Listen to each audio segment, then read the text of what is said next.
Plenty to talk about. In fact, I wanted to do that. That was what I was in the process of doing. Hence why the chat wasn't quite sorted. I was going to put a question in the poll for you guys as to about tonight. So let's have a little look. Will Jey help Jimmy defend the undisputed tag titles? Obviously, tonight is the night we're going to find out. Will Jey help Jimmy defend the undisputed tag titles? We'll put that in the chat. Don't really know quite how to word it, if I'm being honest, but I feel like that's probably good enough. So, yeah, obviously the Usos defend tonight against Braun and Ricochet. So we need to find out what's going to happen in regards to Jimmy and Jey. We need to know what's going to happen in regards to their future. Obviously, there's a lot of thoughts, a lot of theories doing the rounds as to what the future might hold for Jey. We get a big answer on that tonight because we didn't see him at all last week. And last week it was just about the fact that he was not contactable. So that's what they said. They'd been trying to get a hold of him and they couldn't get a hold of him. And so that's all we really got in the Jey story. We just got told that they hadn't contacted him. Now, we don't even know if that's true. I mean, I feel like it is, but it could have been the Bloodline lying to us in those televised segments. They might have already made contact with him and have a little plan set up. So obviously you can't rule that out. But equally, if you take it at face value, then as of a week ago, they hadn't spoken to Jey. So what are we going to get with Jey tonight on SmackDown? I feel like we're going to see him. I'd be very surprised if we don't. What does it mean for the future of the tag titles as well? I mean, if there is no Jey, can Solo step in? Is that a conversation that needs to be had with Adam Pearce? Do we need the Bloodline having a word with Adam Pearce saying, if we don't have Jey, can we have Solo? Can we do Jimmy and Solo defending the titles and do it that way? I mean, personally, I'm thinking that would be all right because they allowed Sami to step in when Jimmy got injured the other week. So they allowed Sami as a substitute. So I don't know why they wouldn't allow Solo. So maybe we get some along those lines tonight. But I feel like either way, we should get some development in regards to Jey. So that feels like the big talking point tonight is the tag title match. And then as well as that, we've also got a number one contenders Intercontinental Championship match. So this is to crown Gunther's next challenger. Now, my understanding is this isn't for WrestleMania. This is just him to defend the title soon. So it's going to be either Karrion Kross, Santos Escobar, Rey Mysterio, or Madcap Moss. Now, my gut feeling on this is that it could be Rey, because that's the biggest match to make. But we have already done that match, so it could be Madcap. I don't know that we would do Karrion, and I don't know that we would do Santos, because both of those are heels. And again, heel against heel. It's just not the direction that WWE tend to go. We have been down those roads, and you can do those matches, but I think first port of call in this type of situation, you would always look at the faces. So you always look at the faces, looking at Rey, looking at Madcap. Rey's already faced Gunther. He's a big name, though, so they could go in that direction because I don't expect Rey to win. Or do you do, I believe, a first-time match? I don't think Gunther's ever faced Madcap. So you could do a first-time encounter and then do Madcap against Gunther. Again, Madcap wouldn't win. I mean, I must admit, I think this match it's good that it's got a reason, but it's a little bit flat. There's not really anyone here that I'm seeing be a legit challenge to Gunther. The biggest name here would probably be Karrion, but I don't think they're going to do Karrion Gunther. And even if they did, I don't think Karrion's winning the mid-card belt. So either way, we've got that match tonight, and it should be good. It should be fun. But I can't see anyone coming out with the Intercontinental Champion once all is said and done. Right. I think I've covered a bit of a preview there, broken down what we've got to look forward to. Let's jump into the chat. Joseph said, I'm looking forward to SmackDown. Very good. UFC tomorrow. Absolutely. Super Bowl on Sunday. Then Valentine's Day Sunday for my secret crush. Woo! Ooh, Joseph, shout out to you. Cynthia said Gunther against Brock would be awesome. I would love to see that match. That would be very good. I completely agree. Makes a lot of sense as well because you've got Brock who's face. You got Gunther that's heel. Gunther deserves a big opponent for WrestleMania. I think what would be disappointing for Gunther is if he now starts a feud, say, with Madcap Moss. You know, it could be that Madcap wins this match. He gets cheated by Imperium, and then we start a feud, and it leads to WrestleMania. Like, I think that would be really disappointing because I know that it would be good for Madcap, and I'm sure the feud would be okay. But it's not the big name opponent that you want for Gunther, is it? You want something bigger, more exciting. You want it to be Cena, or you want it to be Brock, or you want it to be someone, because it feels like Gunther deserves that. It feels like facing a Madcap, you could do that on any episode of SmackDown, but for WrestleMania, it feels like he deserves a big challenge, a big name. He deserves to go up against someone that we legit see as a threat. And to be honest, I just don't see Madcap being a threat to Gunther. So I completely agree. Him against Brock would be awesome. I don't know that they're going to do it. We actually spoke about this on a members stream yesterday. And we were just saying on there, like, are they going to start a new feud this close to WrestleMania? Sort of feels like Brock's opponent feels like it's probably going to be Bobby. Because I don't know what Bobby would do at WrestleMania if it's not Brock. And are we really going to start a new feud? I mean, we were only... Right, I don't know if that's any better. I just saw that we hit a little bit of lag there. So hopefully this is a little bit better. Right, Jake said, got to see Bray tonight, especially after last week. Yeah, so last week, obviously, we saw Bray in a chair, Uncle Howdy coming along, put his hand on his shoulder, and it was all a little bit, it wasn't really... I did like the theory that I saw online after, where someone said, Bray said in an interview that he doesn't watch his matches back, right? So if you saw that interview of Bray that he did with WWE on Fox, he did this interview where he said he never watches his matches back. And then there he is on SmackDown watching one of his matches back. So it does kind of add fuel to the fire that he's lying to us and all this kind of stuff. So I thought that was kind of interesting. But I think Bray fans want more than that. I think there's a lot of people that tune into SmackDown just to see what's next for Bray. What are we going to get, like a Wyatt 6 reveal? Are we going to find out who's Uncle Howdy? Are we going to find out, where's Uncle Harper? Was that Uncle Harper at the Royal Rumble? Blah, blah, blah, blah, blah, all this kind of stuff. So to just have that one segment, I think, was a bit of a disappointment for people. But, we'll see what he comes up with. It'll be interesting to find out if LA Knight feud is done now. It'll be interesting to find out if that's it and it's time for Bray to move on to something else, or is LA Knight still going to be around? WrestleMania at the moment looks a bit uncertain as to what we're going to get for Bray. It looked like it was going to be Bray against Uncle Howdy, but it doesn't look like we're getting that now because they seem to be on the same page. So it doesn't seem to be Uncle Howdy against Bray, which actually could have been all right. Like, that might not have been that bad. Had we have built them up to, Bray to have resisted Uncle Howdy all the way to WrestleMania. But seemingly they're on the same page now, so it doesn't look like that's going to be a thing. Did you see the rumors about Ronda? I didn't. No, I didn't. Are those rumors that she's messing up my internet tonight? Because if that's the rumors, then I might be able to confirm that. Because it does seem like we've got some wobbly connections at the moment. Let me have a look. PW Insider, did you say? Let's have a look.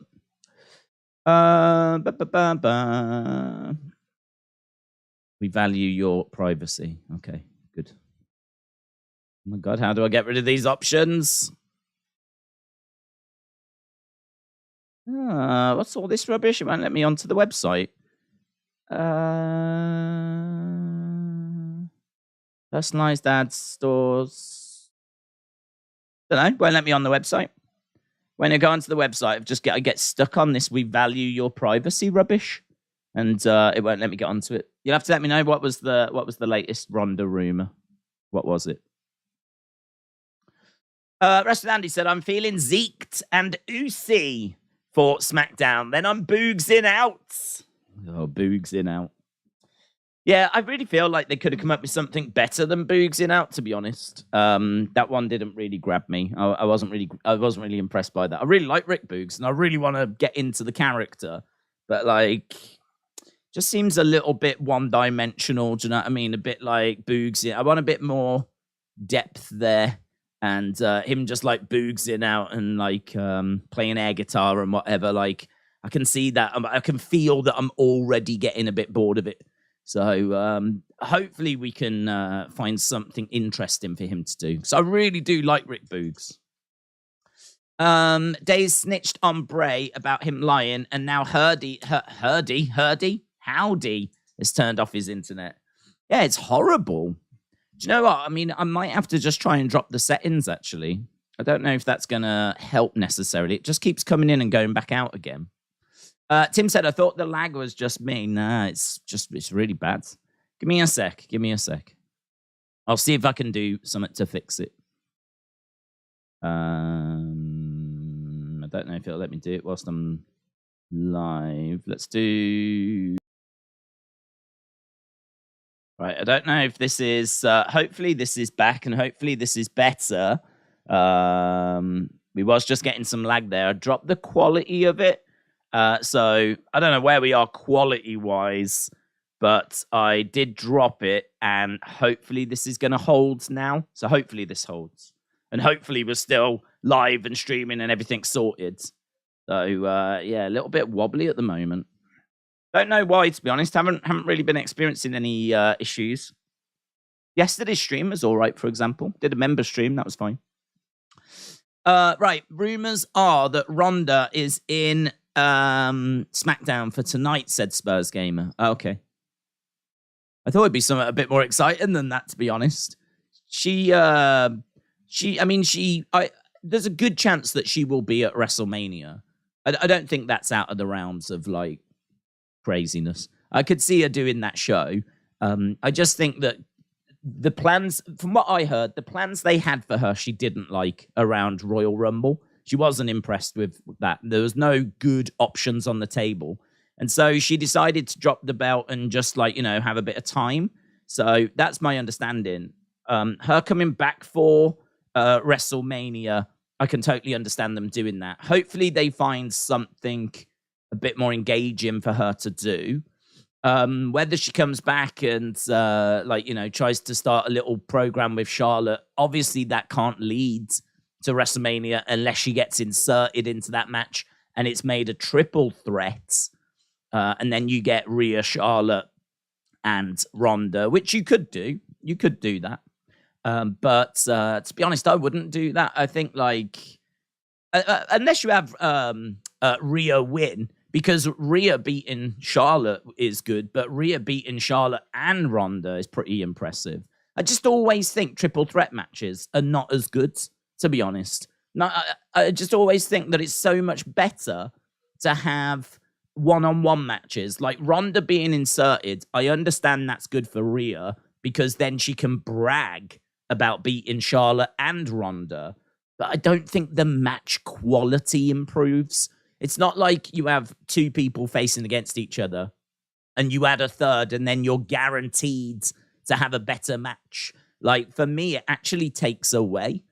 I would much rather have two people battling one-on-one, selling, the drama, near falls, all that kind of stuff. I'd much rather have that than someone laying on the outside for ages, running in, trying to steal a pin, breaking up a pin, like all this kind of stuff. Like, you can still have entertaining triple threats, of course, and we can all think of great triple threats that we've seen, but I always think that they're just not as good as singles matches. So if Ronda is going to be back involved in this, then hopefully it all ends before WrestleMania, and she isn't going to be like a third wheel. But we'll have to see. I wouldn't be surprised to see Ronda at WrestleMania. I mean, it's such a big stage. You've got to think that that's, the show that she's most interested in being on. So I think she would want to work it. I think WWE would want her there as well to make it the biggest show possible. But it's just, where do you insert her in the card? What do you actually do with her? Fightful have released plans for tonight, says Spurs Gamer. Godfather's host said, Days, thanks for this. Do you know the name of that taunting move that Road Dogg used? It's the only one that he goes behind and gyrates. I would love to do that to Bayley, said Godfather's ho. Listen, I think you've got bigger problems than finding out the name of it, because first of all, I reckon if you get within 50 yards of Bayley, I'd imagine there's already a restraining order. So you're going to have to overcome that, first of all. Meat Pie said, what do you think of Elon Musk beating Roman for the titles? Love it. Book it. Book it. Sounds awesome. Make it a Twitter match. They both tweet at each other. The biggest put down wins. We all vote. The one that gets the most likes with their retweets as they battle against each other wins the undisputed WWE Universal Championship. Done. Book it. Trini said, I'd like to see Asuka versus Ronda if Ronda is back. Give her an opponent who can help her back to 2019, 2020 Ronda.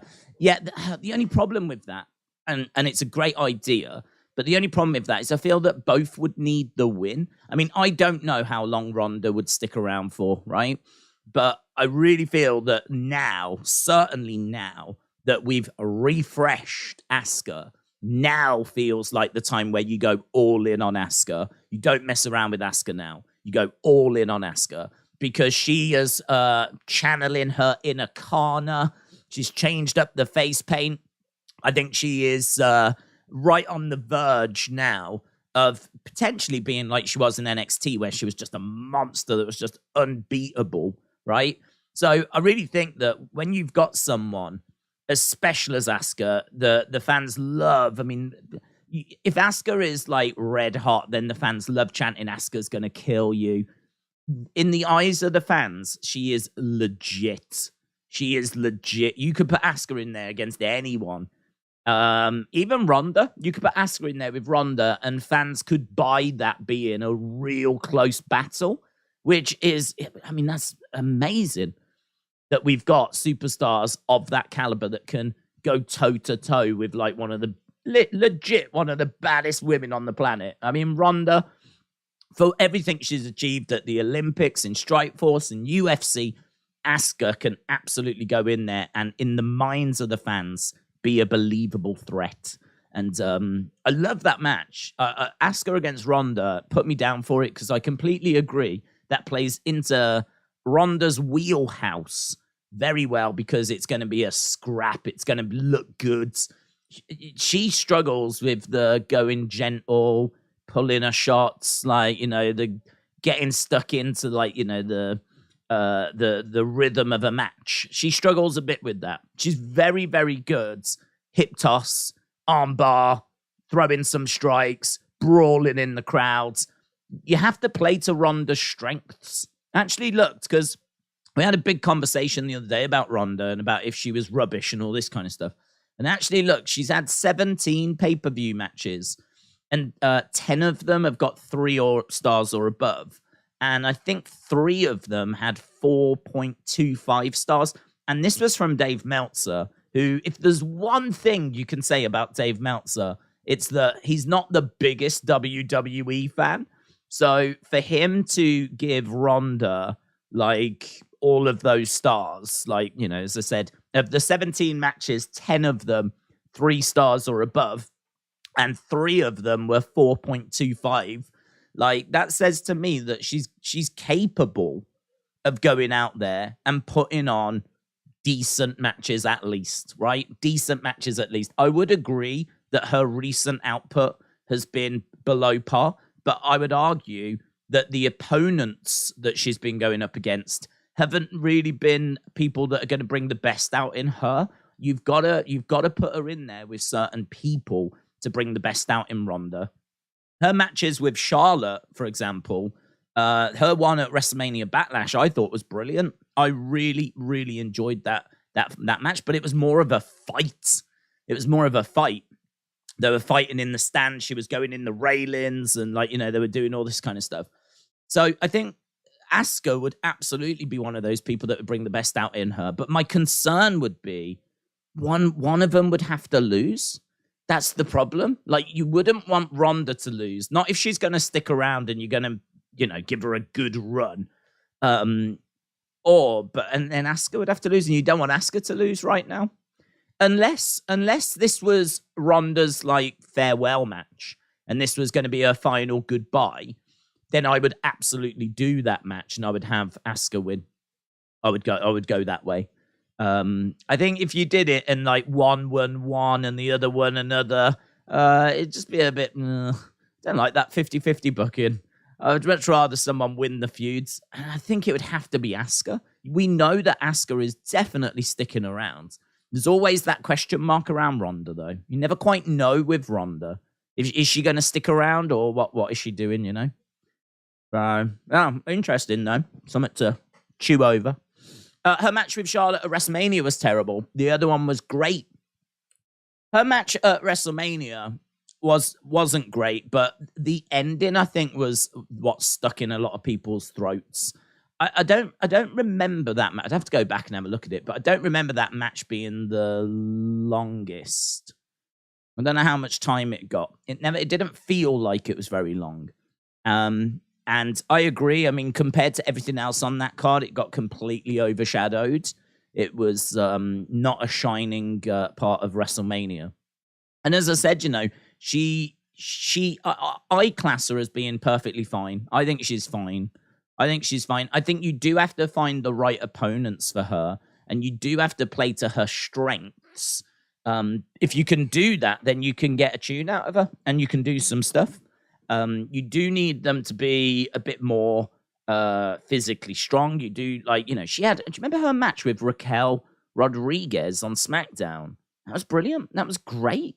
I feel like Raquel, being the size that she is, being able to maybe get a bit more rough, and maybe taking the odd potato or whatever and not worrying about it. I think if you can put her in with people like that, I think you can get a tune out of Ronda. So I don't subscribe to this idea that Ronda is complete garbage and she's horrific and all this kind of stuff. The numbers don't back that up. The star ratings don't back that up. The star ratings say that she is someone that is not consistent. I will give that. She's someone that needs the right type of opponent, but she is someone that you can get some good matches out of her if you find that right opponent. And I think Asuka would be that person. Ronda said on a live that she wants a second baby soon. That's interesting. Adam said Ronda is back tonight. She and Shayna have been scheduled for a women's tag match against Dakota and Io. That's a bit strange. I haven't seen that. That's a bit... I mean, first of all, it means that she's not going to be involved in the Charlotte-Rhea match, which I'm quite pleased with.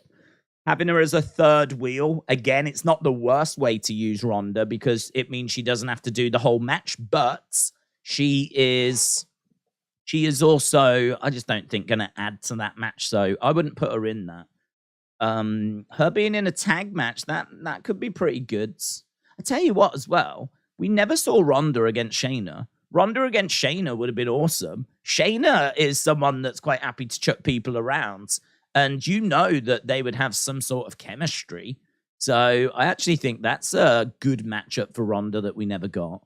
I mean, Ronda and Shayna are both heels. Dakota and Io are both heels. I sort of feel like doing that match, you're gonna have a lot of people just not care who wins that.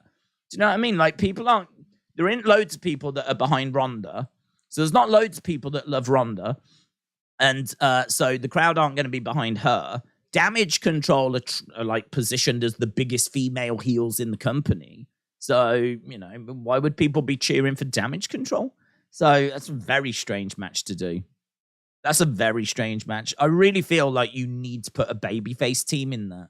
You need some babyfaces in that match. Because it's not even as if one of them's a cool heel. I don't think Damage Control are cool heels. I don't think people are like in love with like Dakota and Io Sky. If anything, I think people have kind of looked at those as maybe bringing Bayley down a little bit. And I don't say that disrespectfully. I just mean Bayley was so much better without them. And that's something I've seen quite a few people talking about. So it's not even as if like Dakota and Io are like super cool. I just don't like that match, to be honest. It's maybe a match that would be all right for Ronda, but I don't really like that match. I don't really know how the crowd are going to react to that one. Spoiler alert, Jay has left the Bloodline, said Miguel. Do you think Shane could return as an on-screen character? He could. I don't think he should. I've personally, I thought the story we told, was it 2016? I thought the story that we told in 2016 was very good. I remember it being a bit of a head scratcher at the time, though, because everyone was tired of Raw, right? Vince has been stale for a long time, right? If you think that Vince's booking went south just a few years ago, you're completely wrong. For the longest time, there had been question marks around the booking, right? And obviously, look at how they were going to treat Daniel Bryan, and it took the fans to turn that around in 2014. Well, by the time you get to 2016 and Roman is continuing to be pushed, and, the 2015 Rumble was a disaster, and all this kind of stuff, right? By the time you get to 2016, like, the fans really have had enough, really. And that's when they bring back Shane. Shane comes back. And it was done so well because Vince was giving Stephanie an awards, and he was about to hand it over, and Shane's music hit, and their faces are gold, right? This is like the first time we've seen Shane in years and years and years and years and years. And his music hits out the blue. There'd been no talk of it. It hadn't been spoiled. His music, out he comes. The place goes banana. He comes down to the ring and basically says he's back, and he wants control. He wants to give the fans a better product. The fans are lapping this up, absolutely loving it. And it all leads to him being given a match at WrestleMania.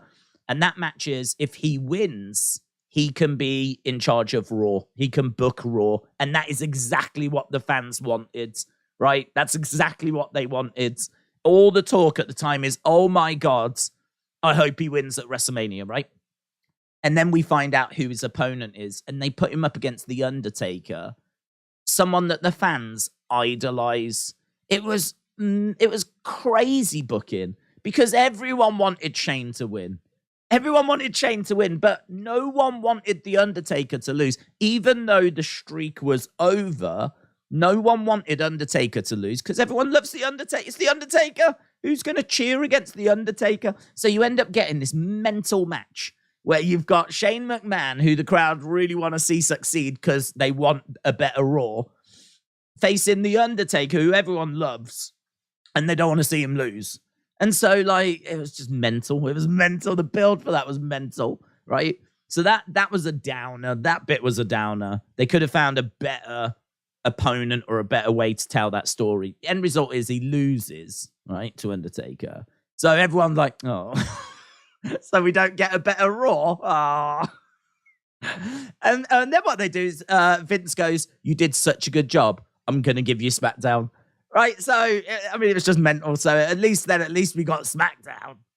So then he becomes GM of SmackDown. He has Daniel Bryan be his, he's the commissioner of SmackDown. Daniel Bryan is his general manager. And then, we go off into, obviously, their run together. And I think on Raw, we had Steph and we had Mick Foley. That was really good. It's at that time you're looking at, Talking Smack. And Daniel Bryan was an awesome GM. And Shane was a really fun commissioner as well. I think that if we was to go back to that, I think yes. I think that was really good. But towards the end of that time, do you remember when he was stepping in and winning the best in the world trophy, the World Cup? That sucked. And didn't he have a feud with Braun where he was like abusing Braun. Do you remember that? Where he was like talking trash to Braun. Was this at WrestleMania 35? I can't remember. But he was like, I remember he was talking trash to Braun and like calling him a chicken. And it was all really childish. Really, really childish. Really stupid stuff. And I remember the feud being really underwhelming. And yeah, I think there was a couple of decent moments in the builds. A couple of decent bits where you did want to see him get his comeuppance, in all fairness. But by and large, it sucked. And I've got this really weird mixed emotions around Shane. I really like him. I think that he wants to do a good job. I just think that I don't know if it's some of his ideas or if it's just some of the creative that he's been a part of, but it sucked. Some of it has really sucked. But some of it, like him being the commissioner, has been really good. So would I want to see him come back? I mean, if it was booked right, which is the short answer, if it was booked right and we could get something decent out of it, yeah, sure. If he was like commissioner again and we could do something along those lines, have him as commissioner, Adam Pearce as GM, because I think Pearce has been excellent. I think Pearce has done such a good job. I think Pearce is a real unsung hero at the moment in WWE. He's legit. He's credible. He is just a nice babyface kind of character. Again, there might be a couple of times where we've, gone a little bit astray with him, but by and large, he's been really good. So maybe if he was like the GM and Shane was the commissioner, and then on the other brand we had a GM and a commissioner, you could do some really, really fun stuff there. So yeah, I don't mind it, but I think it's when he's like trying to insert himself into matches, to be honest. When he's trying to like get himself into matches, I think him competing in the ring is done. I think the only way now I'd want to see him in the ring is if there was a heel that was threatening him and his family. And I think if he was like, no, I don't want to do it. I don't want to do it. I don't want to do it. Like, he's like, no, I don't want to do it. And he's constantly saying, no, I don't want to fight. I don't want to fight. But like the heel's taking it too far. The heel wants to make a name for himself. Maybe even the heel says your dad's not around to help you now. Something along those lines. And it ultimately leads to a match. I could buy that. But it's just towards the end, he was like inserting himself into matches. He was finding a way of adding himself into matches, into feuds, and it was all a bit not very good. I didn't like that. So that was the long answer. How would a triple threat between Jay, Kevin Owens, and Sami versus Jimmy and Roman? Triple threat? What do you mean? Jay, Kevin, and Sami versus Jimmy and Solo. Oh, six-man. Six-man tag. Yeah, you can do that. There's a few thoughts that you could get that. I mean, I don't think that's something people want for WrestleMania.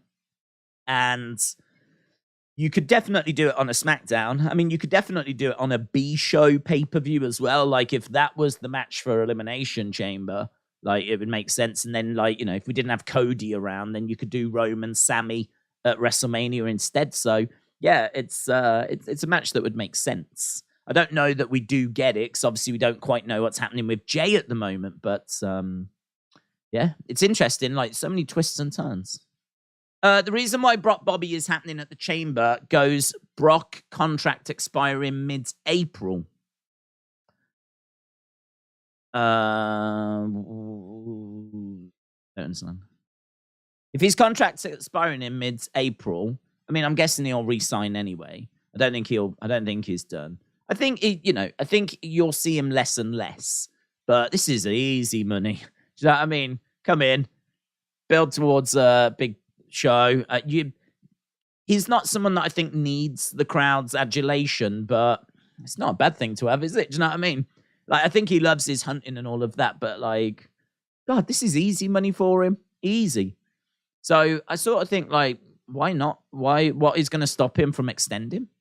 I think he could work less dates. I think we could get to the point where he just does WrestleMania, for example, and we don't see him at like Rumbles and Elimination Chambers and things along those lines. I think rather than him just completely walking away, I would imagine he'll go down to like the once a year Undertaker schedule. But yeah, if his current deal expires in mid-April, that means that he's got Chamber, he's got WrestleMania. Still don't know who he'll face at WrestleMania, as we said earlier. I'd love for it to be Gunther. I would love for it to go that way. If he does, though, he's got to put Gunther over. Gunther needs to win that. I don't think Gunther, I suppose, doesn't lose too much if he loses. I mean, he'd probably lose the Intercontinental, but he would benefit a lot more by winning, of course. It would have to be a good loss. If he was to go in there and get squashed, that does nothing. That does nothing. If WWE are under the impression that Gunther just being in the same ring as Brock is going to elevate him, they're wrong, right? It does nothing for him. Him losing, but where he's looked good for 99% of the match, yeah, that might do something. You know, if Brock steals it at the end, yeah, okay, that might do something. Because at least Gunther then can be like, I was so close. I know what I need to change. I know that I can beat him. And the fans would buy that, to be honest. The fans would be like, yeah, we saw you almost did it. So that would be all right. But it would be a lot better if he won. I really would. I'd be petitioning hard for a Gunther win if we did get that match. I think the Hurt Business will play out with them joining Brock with Bobby, back with Bobby, but Shelton has older ties with Brock, so it could play easily into the story, says Steve. James said, how long should a proper storyline feud be? Seems like titles being held longer and feuds are longer. Yeah, I mean, I must admit, I love long title reigns. So it's brilliant that we're seeing longer title reigns. I don't think the belts mean anything unless someone holds them for a long time. Because if someone just holds them for a month or so and you beat that person, you haven't really beaten anyone of note. All right, you've got the belts, you're the best. But you're the best of what? You're the best of the division. Well, the division doesn't mean anything if the champs only had it for a month. You know, clearly the division clearly there's not like great competitors there. I know you can make the argument of everyone's so good and they can all beat each other on any given day. I just don't buy that. I just think it waters it down. I just think like if that belt is being passed around, like, you know, on a regular basis, you might as well call it the 24/7 belt. Do you know what I mean? Like you need to build up some baby faces, some heels. You need to give them a good run. They need to hold on to the titles. Look at Roman's title reign. I mean, that's an extreme. Of course it is. But you can kind of see in a more extreme example how much legitimacy he has brought to the WWE and especially the Universal Championship. Whoever beats Roman now is a made man, right? If Johnny Gargano is the one to beat Roman, he is a made man, right? Whoever does it is a made man. And it's sort of, I feel that way, even for shorter title reigns, like if you've held it for 12 months or 10 months or something along those lines. I'm not sure really at what point it becomes like, you know, that's enough. I don't think there's a time. I think it's more individual to each title reign. I think it depends on the quality of opponents you've been facing. I think it depends on how many times you defend the belts. I think there's quite a few factors. It obviously depends on the stories that are going on at the time as well, you know, and it depends on like who you end up losing to, how you lose. Like each one's individual. You can't sit there and go it's 6 months because it's not. It's all individual. But what I do know is that clearly a week, 2 weeks is not going to be enough. A month, I would argue, is not enough. Even if you defended that title on each episode of Raw for a month, you know, it's not going to be. You could have 4 banging matches, and people could say oh, it was a really good run for whilst it lasted, but it's not going to be enough. You're going to need more than that to legitimize the championship, and for whoever beats that person to feel like the guy and a big deal. So I really like these longer title reigns. I think this is the right thing to do. I don't know that we can copy this again, though. Whoever beats Roman, I don't see them holding it for like 2 years. Whoever beats the Usos, I don't see them holding it for as long as the Usos have held it. I think what we will get is we will then get a bit of a scramble which I don't mind. I mean, it doesn't have to be long title reign, long title reign, long title reign. I don't mind the champions losing, and then the belt does get passed around a little bit, because I sort of feel like when you've got someone that's a champion at the top, it probably is normal that the next person that beats them might not be the next guy. They might be like good enough to beat the current champion, but they might not be quite good enough to hold the belt for 2 years. So then you might start to see a bit of a scramble. That person might lose it a month later. That next person then tries to see if they're the ones capable of holding it. They might not be able to. Eventually, you'll find that person that can hold it for a while. But I don't mind there being a scramble. For example, right? Let me give you an example. I don't mind Cody beating Roman, but Cody not being the one to hold it for 2 years, because he then drops it to Gunther, and Gunther holds it for a while. Maybe Gunther could hold it for a little bit, right? But maybe he's not the person to hold it for 2 years, because he gets beaten by Kevin Owens, or he gets beaten by Seth Rollins, and then Seth Rollins holds it for a little while. And then eventually, we get to whoever the person could be that does hold it for 2 years. It might not even be Seth. It might be that he holds it for a couple of months, and then we find that person. So it's not like we need constant long title reigns. It's just to have them once in a while legitimizes the titles. Like the Universal and WWE are going to be fine for a good while after this Roman title reign, because as long as they don't get passed around for the next 2 years, as long as it's only like, within a 6-month period or something like that, I think you can afford to have a few different champions, and the belts won't suffer, because eventually you'll find that next person that can hold them for a while. So that's very much what I would be using if I was booking. I'd be like, whoever wins doesn't need to be the next long title reign holder.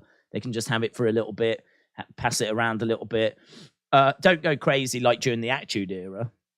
I would argue in the Attitude Era, what we weren't getting those longer title reigns. We were getting it passed around, but we just weren't getting those longer title reigns in there just to make the belts feel legit and for this person to feel like the champ. There was way too much passing around, and not enough like longer title reigns in between. But logically speaking, title reigns should be similar length to UFC champions, where you get some long reigns and some periods where it gets passed around. Yeah. Look at the light heavyweight championship. So the light heavyweight championship in UFC, that was held by John Jones, and John Jones was the guy. He was Roman Reigns and held it for several years. Like, he was the champ. He was the guy, and he had that belt. He did lose it on a few occasions. Like, I think there was like drugs and stuff like this. But by and large, he was the guy, and everyone knew he was the guy. He left the division. Since then, there's been a scramble to find the guy. Who is the guy? Is it Jiri? Is it Jan Blachowicz? Is it Teixeira? So there's been a real scramble to try and find that John Jones replacement. And we've been watching going, I think this is the person. Like Jiri, we thought was the person, and then he got injured. So, now like it's on Hill, and I don't think Hill's the person to be the next John Jones. But there is this kind of scramble going on in the light heavyweight division at the moment. I think you could see the same thing in welterweight. We've just gone through Kamaru Usman. Usman was a long-time champion. Now the belt is with Leon Edwards. I don't think Leon Edwards is holding this belt for a long time. I can see this being passed around a little bit until we find the next, and it could go back to Usman, but there will be another champion that can hold it for a while. So I think that's a really good comparison for anyone that watches UFC. You do sort of see the same thing happening over there.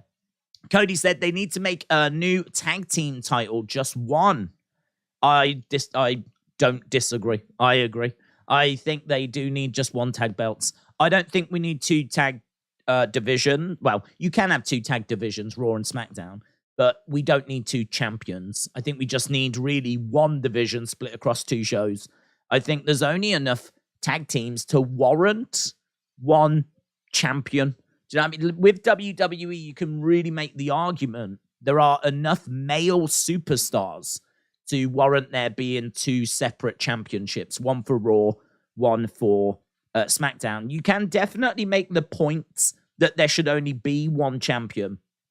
The only problem with that is that that one champion is not able to spread himself across both shows, as we're seeing with Roman. And it leaves Raw in particular without seeing the world champion on a very regular basis. Like Roman is very, very rarely on Raw. And that is a problem for the 3-hour show on Raw. It means that we have to try and make the US title feel a bit bigger. It means we have to make, like, you know, the tag champs feel a bit more present over there. And that's a little bit of a nightmare as well, because, of course, the Usos are the tag champs of both brands, so they're really having to put in the work. I mean, Usos, the amount of shows that they've had to do, like, because they're having to really cover the fact that Roman's not over on Raw. There's only one tag champs, so it does feel, not that the champions are, well, it definitely feels like the champions are stretched over the two shows. But it's a difficult one to try and find a way around, to be honest. I mean, I just think go back to having the two world champions, and then, like, you know, you can have just the one tag division, and maybe that will work. Cody and Heyman have full control over their promos on Raw, said James. A1 said it killed the roster name, a name outside of Cody and Sami that has been positively positioned facing Raw. Eric, shout out to you. Johnny is a future announcer. Let's book FTR to be tag champs. That would be awesome. FTR coming back to WWE would be awesome. I don't think Cody should be the one to beat Roman. He's not done much in the current run. WWE, even the Rumble wasn't impressive. It just doesn't feel like it should be him, said Chris. That's a really interesting point. I think it's a really good point, actually. I think the gut reaction to that is that it should be Cody, because if you take into account his history with WWE, not just this run, but the fact that he tried so hard when he was dashing Cody Rhodes and when he was Stardust in particular, and it didn't work out. And what he did is he went away and worked in New Japan, built up his fan base, helped start AEW, was a big name over in AEW, and earned the right to come back to WWE and be himself. He left as Stardust, raised his stock, and was able to come back as Cody Rhodes. Now, that whole story, I think, is brilliant. Him coming back for one reason, and that is to get the title that his dad could not get. I love that story. I love his dad. I love his brother. He, of course, you know, has been fantastic in recent years. He had some great moments in WWE before, but I think, yeah, his stock went through the roof after he left, and he was in Bullet Club and doing all that stuff in New Japan. So for me, I feel like if you take his full story, his family, everything into account, I feel like he is the person. But I really like that comment, because if you don't take it into account, if you only watch WWE and you didn't watch him in AEW, and you didn't watch him in New Japan, and maybe you didn't even watch WWE a few years back when Cody was Stardust, there's plenty of people that have got into WWE since lockdown and have got into it maybe since Vince left, and they're giving it a go again, right? Now that Triple H is booking.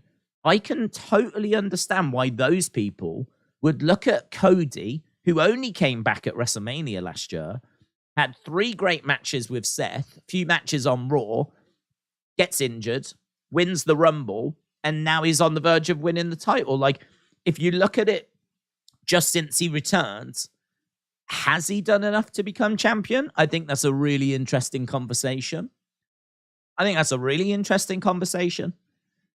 It feels like what you're getting is the end of the story.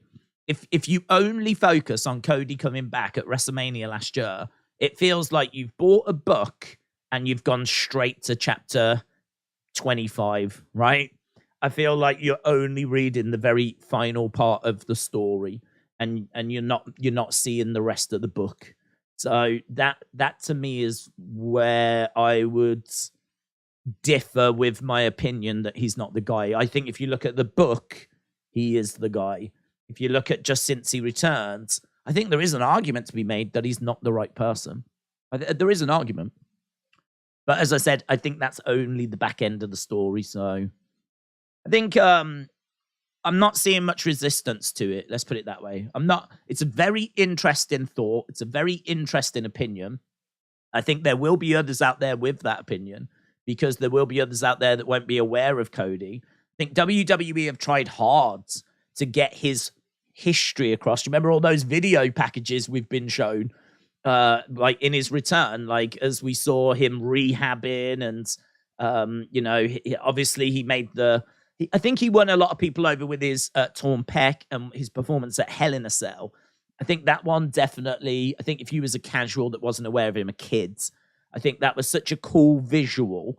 I think that you instantly became a Cody fan. Oh my God, how did he wrestle and win with that injury? He is the coolest person in the world.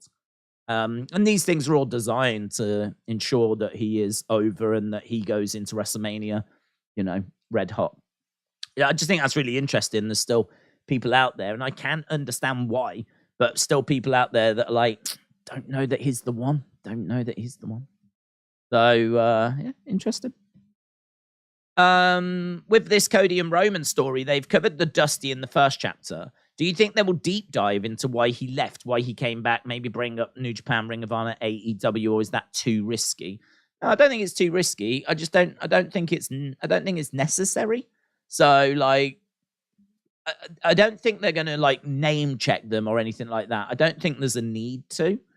I think you've already seen how they're going to address it with him talking about going away and being a disruptor and whatever. It doesn't necessarily lead into, they can't use footage from those programs, for example, right? So if he says, like, he can talk about how he went away and he had, flaming table matches, and he can talk about what he put his body through whilst he was away.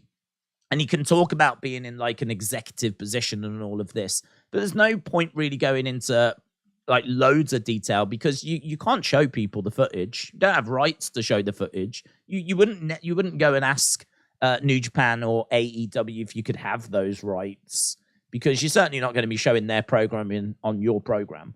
So, yeah, I sort of think the way they're doing it is fine. I don't think there's really much to gain by name checking AEW. Doesn't add anything. Name checking New Japan doesn't add anything. Anyone that knows who those promotions are already know that Cody was a part of them. I would be stunned if there was anyone. I mean, maybe there is, but is there anyone that's watching AEW that didn't know Cody was there? I'd be stunned. I don't think anyone needs to be told that he was with AEW. Because I think people know, don't they? What does I say? Unless you got into it since he left. I mean, he did leave in January. Maybe you're a kid and you got into AEW last year. Maybe. I don't think you need to worry about them people, though. The masses are aware that he was in New Japan, he was in AEW, so I don't think they need name checking.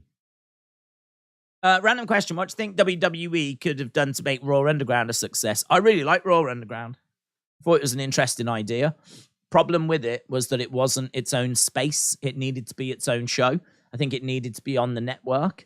I think you could have shown highlights of the show. So you could have had it as its own separate show on the network with its own roster, its own stories, its own feuds, its own superstars. I think it's going to be difficult, but, I don't know if that show would need a bit more blood.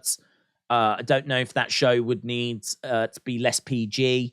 I mean, it feels like what they were trying to do is they were trying to cater to more the MMA crowds. Dare I say, trying to cater to the AEW fans. Like, they were trying to provide a bit more of a legit product Granted, not a wrestling product. This one was a bit more UFC, a bit more MMA, a bit more cage fighting sort of product.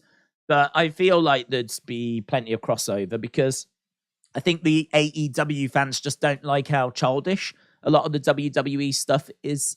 And, the silly Vince humor, the toilet humor that Vince has always leaned on. And I felt that there was definitely a market for Raw Underground. You could definitely see what they were trying to do, the audience they were trying to capture. And even though I don't know that product would have got red hot, I don't know that the demand was that great for that kind of a show, I still think you could have had a good product, a product that could have sustained itself, a product that potentially could have got somewhere. But it needed its own superstars. It needed its own stories. It needed its own feel. It needed its own intro. Just cut into let's go to Raw Underground during Raw and then going over backstage to this. It just was strange. You'd cut backstage and it was just it was like the boys had got a bit bored backstage, and rather than play poker, they decided to set up their own fight club. And so they're all standing around cheering on people. But then you'd be introduced to people that had no backstories. They just looked big, like Dabba-Kato. He was used quite a bit on there. Commander Aziz. So you'd have him, or I think Shayna was on there a little bit. I actually think B-Fab was there, I've got to fit. I remember he was cutting a bit of an intro, Shane. And at one point, he was like, I tell you what, you do this. And he handed it to a woman next to him. And she was like, what, me? And she's like, okay, coming up next, we've got... And she did it for the start of one of the episodes. Going back and looking, I believe that was B-Fab that was there. Because obviously a lot of people around the edge of that platform were Performance Center recruits. So, yeah, you can see what they were trying to achieve. You can see what they were trying to do.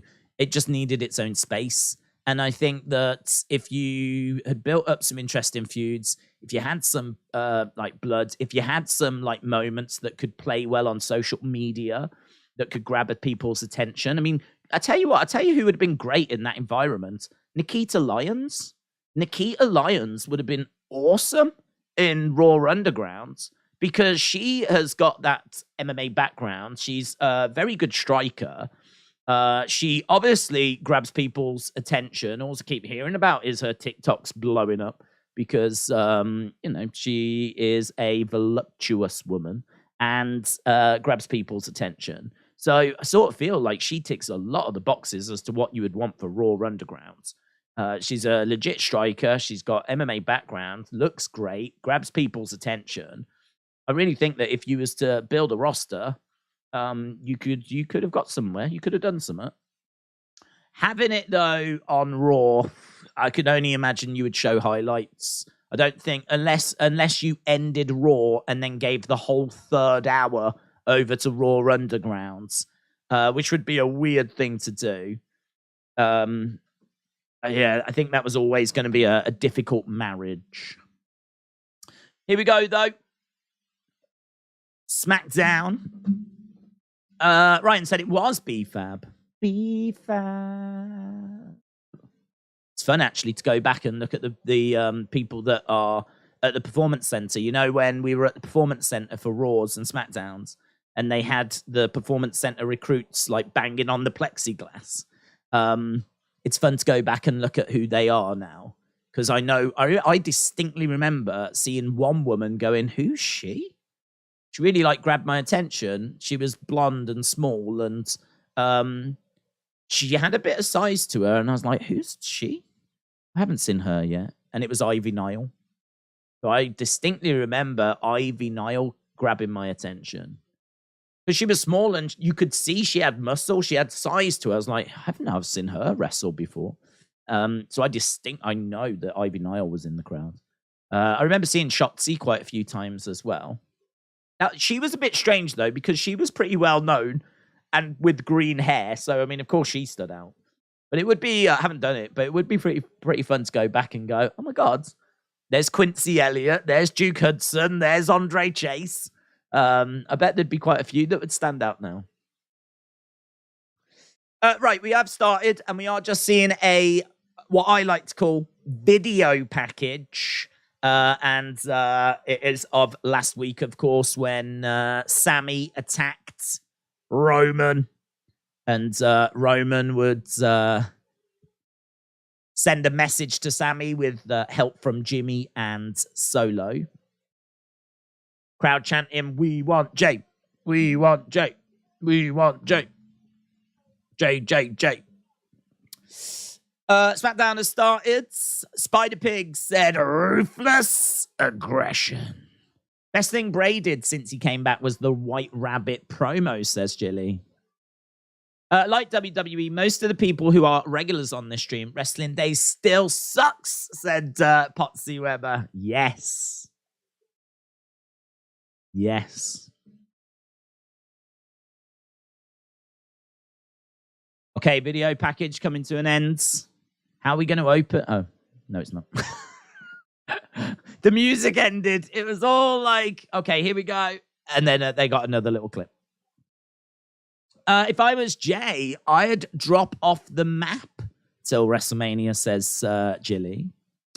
J-Boy said, what if Randy is with Bray with Matt Riddle? What if Randy is with Bray with Matt Riddle? What if RK... I feel like that'd be a... I mean, Randy apparently is making a good recovery. That's something that we read the other day, or I read the other day. He's making a good recovery, which is brilliant news. So I've been saying for a long time, that injury is the sort of injury that takes people out of their careers. The report I saw said that he is making good recovery. So I am feeling a lot better about that. I'm feeling optimistic that he can find his way back. I don't think he would come back and join up with Bray, though. Riddle, I don't think Riddle would fit, to be honest. I think Riddle's a bit too bro. No, I don't know that it would fit. I could see him fitting in the funhouse, but I can't see him hanging out with Uncle Howdy. Hey, howdy, bro. And Uncle Howdy just like looking at him. That'd be pretty wild. But I could see him interacting with Huskus. Riddle and Huskus munching down some edibles. I could definitely see that. Right. Have you seen we get a live SmackDown before Money in the Bank? I did, yeah. It's coming from the O2, isn't it? Which I suppose it's good. I didn't really think about it. I suppose I just presumed it would be a taped show. So the fact that they're going to do SmackDown in London is great. I feel like it's been a while actually since they did Raws and SmackDowns in the UK because of the pandemic. I don't think they ever came back to doing them since like 2019. So this is actually going to be the first time in about 4 years, I think. Which, yeah, I suppose is quite significant. Right, Paul Heyman in the ring. It's Paul Heyman. When Riddle comes back, does he need a gimmick change? Yeah, I feel like he probably does, you know. I feel like he does. Just a tweak. Okay, let's see what Heyman's got to say. Yep. He's talking about how he and Brock conquered the Undertaker streak. Booze. I don't offer predictions. I deliver spoilers. And I've got a bunch of them for you tonight. Well, I have got my notepad ready.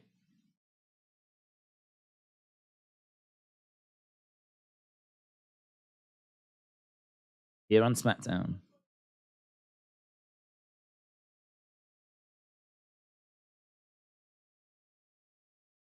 Here on SmackDown, the #1 challenger is Sami Zayn. A crazed psychopath. Sami chants. Loud Sami chants interrupting Paul Heyman. Spoiler. Okay, he said, write this down. Sami Zayn is not here. Ah, Sammy's not here. Probably not true. Sammy. Roman Reigns is now on another level, but when he loses his title, when his head of the table character ends, oh, it went. Oh, I was just reading that.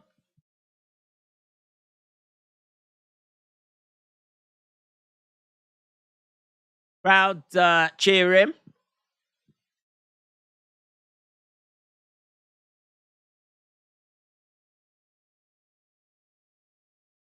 He says the gates for the island of relevancy are not just under attack on SmackDown, under attack on Raw as well, with Cody Rhodes and the crowd cheer Cody.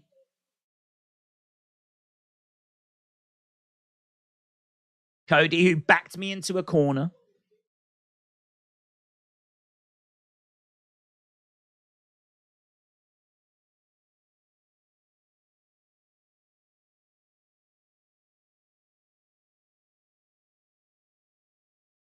I didn't know the American Dream raised an idiot.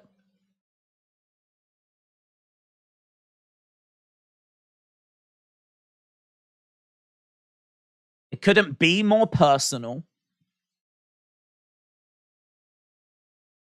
These are not wrestling championships. This is the centerpiece of the island of relevancy.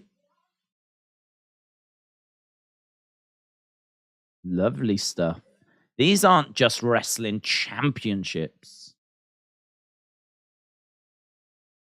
It's the reason for our existence. Oh.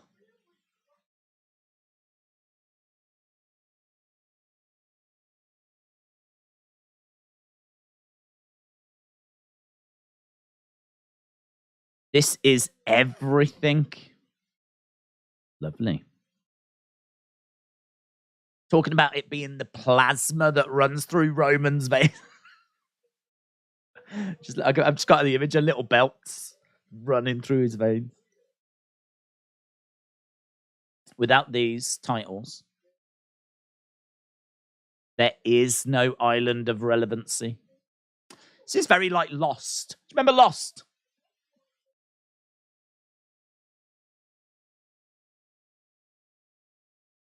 Without these titles, there's no Paul Heyman. There is no Roman. No Roman Reigns. Without these titles, there's no Paul Heyman. There's no Roman Reigns. Oh, Sami! Sami is behind Paul. Come on, Paul. You know he's there. You must sense him. Sami appears behind Paul Heyman. Heyman's going to have a heart attack. Heyman turns around, sees Sami in the ring. Mess him up, Sami. Mess him up, Sami. Mess him up, Sami. Make him humble. Ah. Sami in the ring. Sami looking at the WrestleMania sign. He hasn't got a microphone. I thought he might have. Oh, he wants the microphone.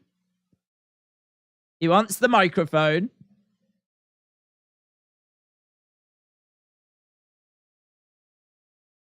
Heyman is going to hand the mic over.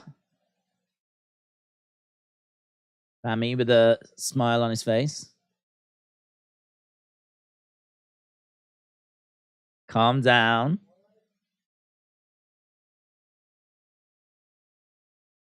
I'm not going to hurt you. Sami in the ring. If I wanted to, I could have. Don't you think that's weird?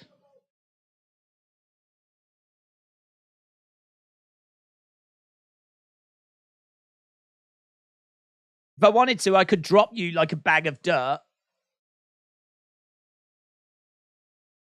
And no one's here to protect you.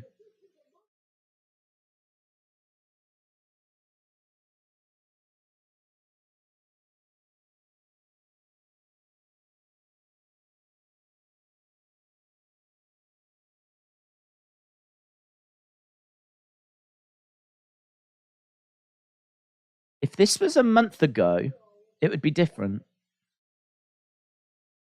You know why they're not out here.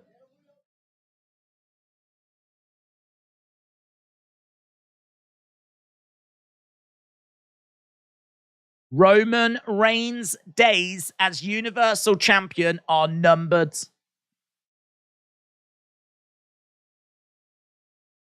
Everything's crumbling.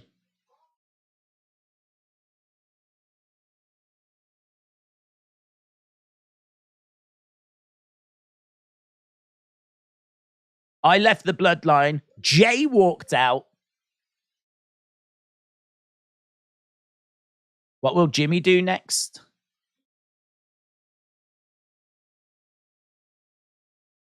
Do you think Jimmy will side with his abusive cousin? Oh, Sami is really teasing deeper divisions, isn't he?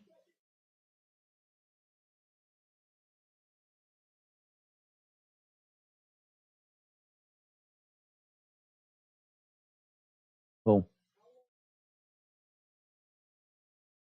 How long do you think that's going to continue? Sami's head games are great. Yeah.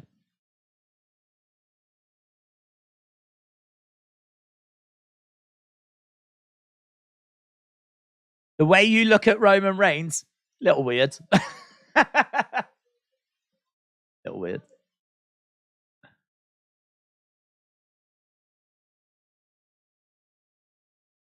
But now here you are. Talking about life after Roman. You know.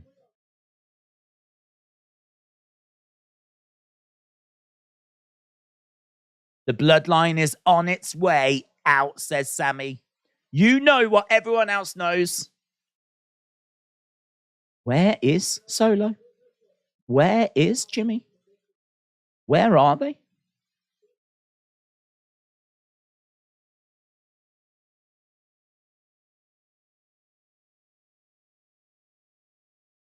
Eight days. Guys, close, innit? Elimination Chamber.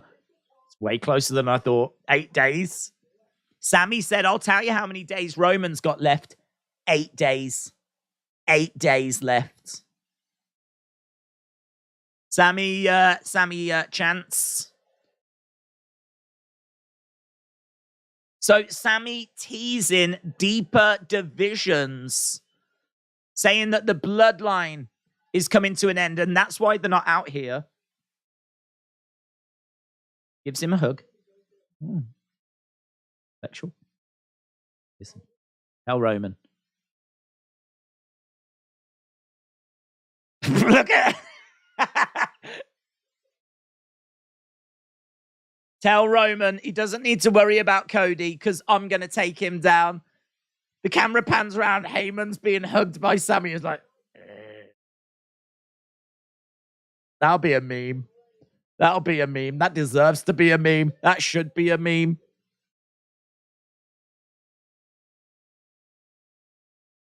I wanted him to kiss him.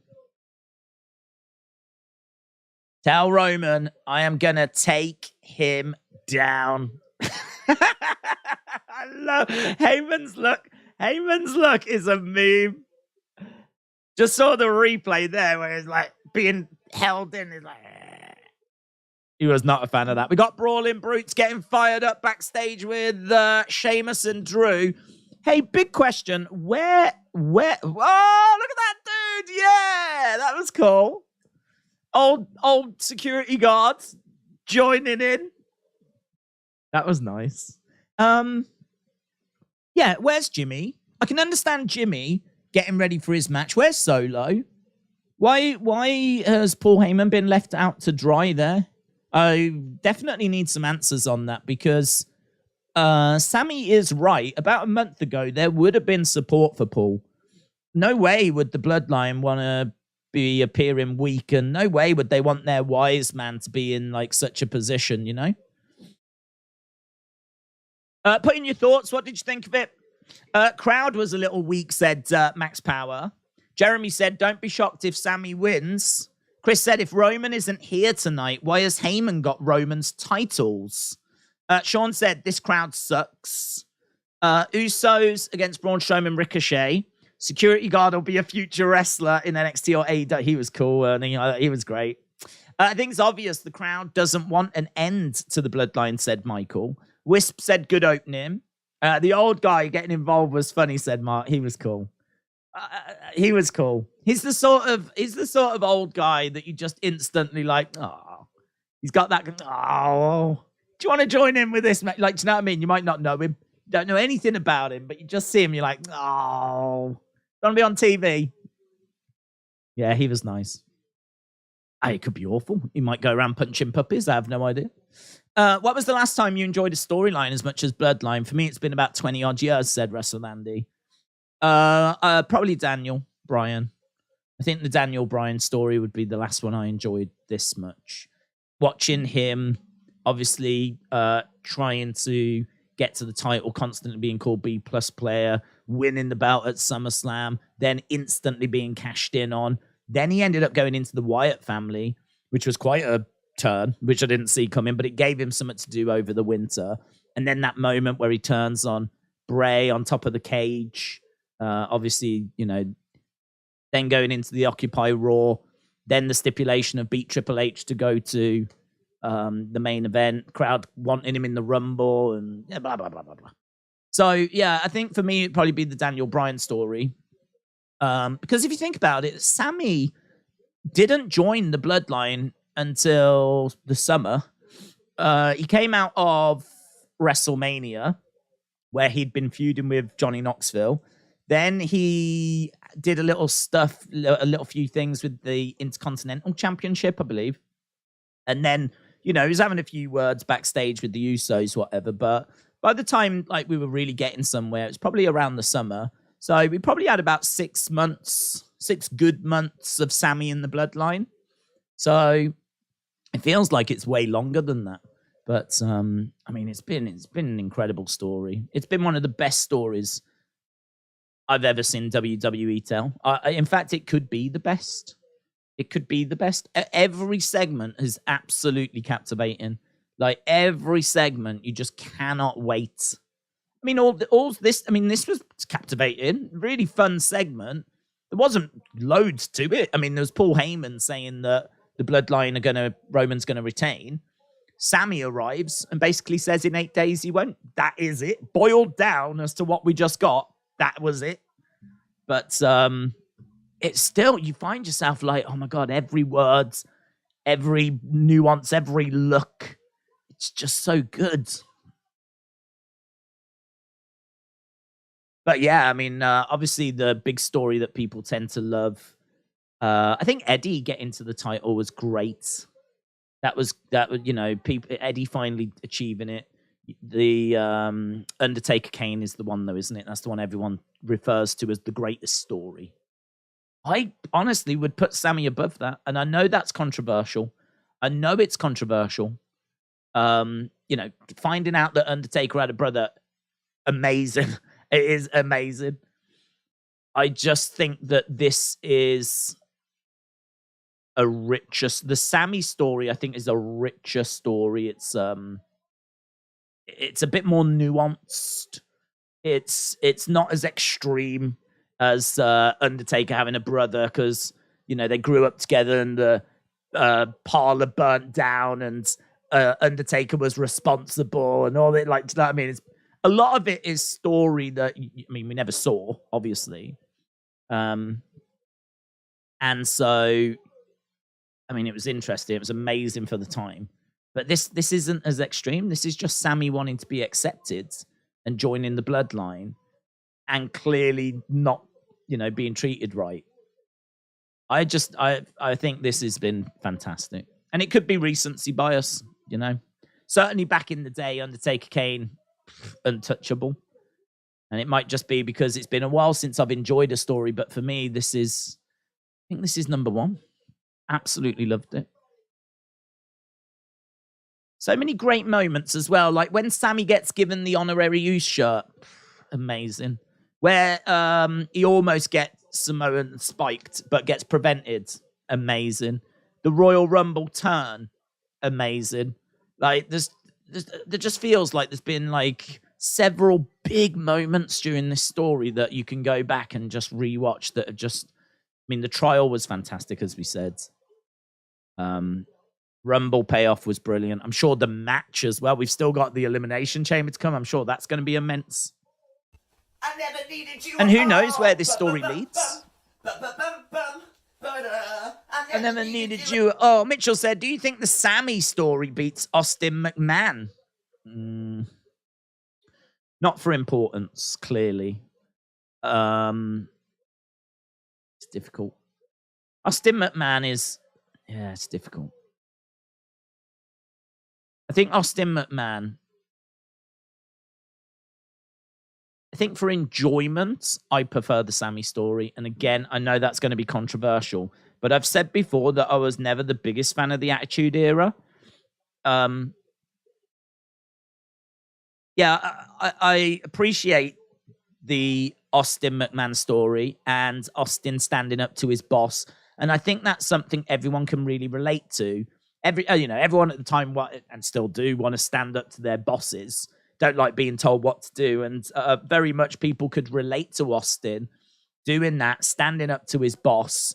And I think it was perfect for the time. I think that story is the Attitude Era. That is what elevates Austin to heights that you could argue no other superstar has ever reached. You know, making more money for WWE than anything else. So I think it really depends on how you want to look at it. I think if you want to look at it as importance, that has to be the most important story. For my own personal enjoyment, I genuinely think it's the Sami story. But that's just my opinion. That's just my personal enjoyment, what I enjoy. I've really loved this journey. And it's still not done. I mean, we've still got the Elimination Chamber segment. We don't know what he's going to do at WrestleMania. If Sami gets to the title, that's going to, at some point, that's going to be amazing. Like, and he could do. I don't think it'll be this side of WrestleMania if it happens. But what we've not knowing what Jay's doing, and I think this story has still been massively important because Roman has been massively important, and you've got to say this is the biggest story Roman has been a part of. So it's not like this is just a little story on the sides. This isn't just a little, thing that they've just done that doesn't really matter. This is involving the biggest superstar of this generation and one of the biggest superstars ever. So it's still a massive story, but nothing's going to touch Austin McMahon. Not for importance. But it just comes down to preference, doesn't it? And genuinely, like, for me, it would be between the Daniel Bryan story or the Sami story for my favorite. It would come down to one of those. But I would have to be a fool to sit here and say this one has been more important than Austin and McMahon. I mean, I wouldn't say that. And I couldn't even make that argument. A lot of people are saying Paul Heyman was telling Sami to hit Roman. What do you think? A lot. Oh, no. Viking Raiders. No.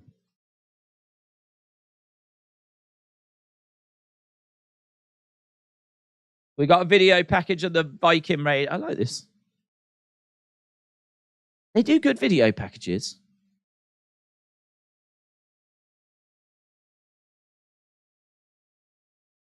Sentenced to sacrifice. Drew McIntyre.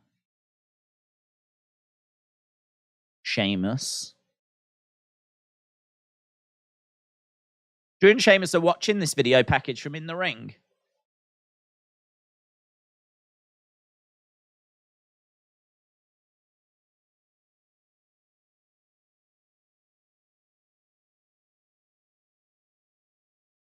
Pain, suffering. Next week. Next week it's Destiny.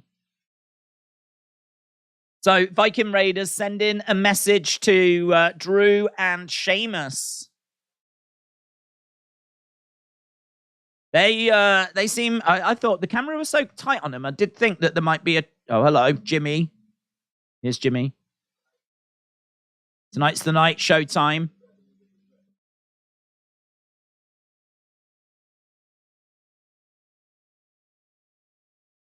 So Jimmy was on the phone to Jay.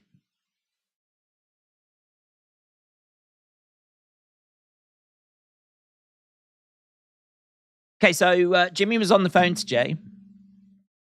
Still can't get a hold of him. So we've had Drew and Sheamus beat Hit Row.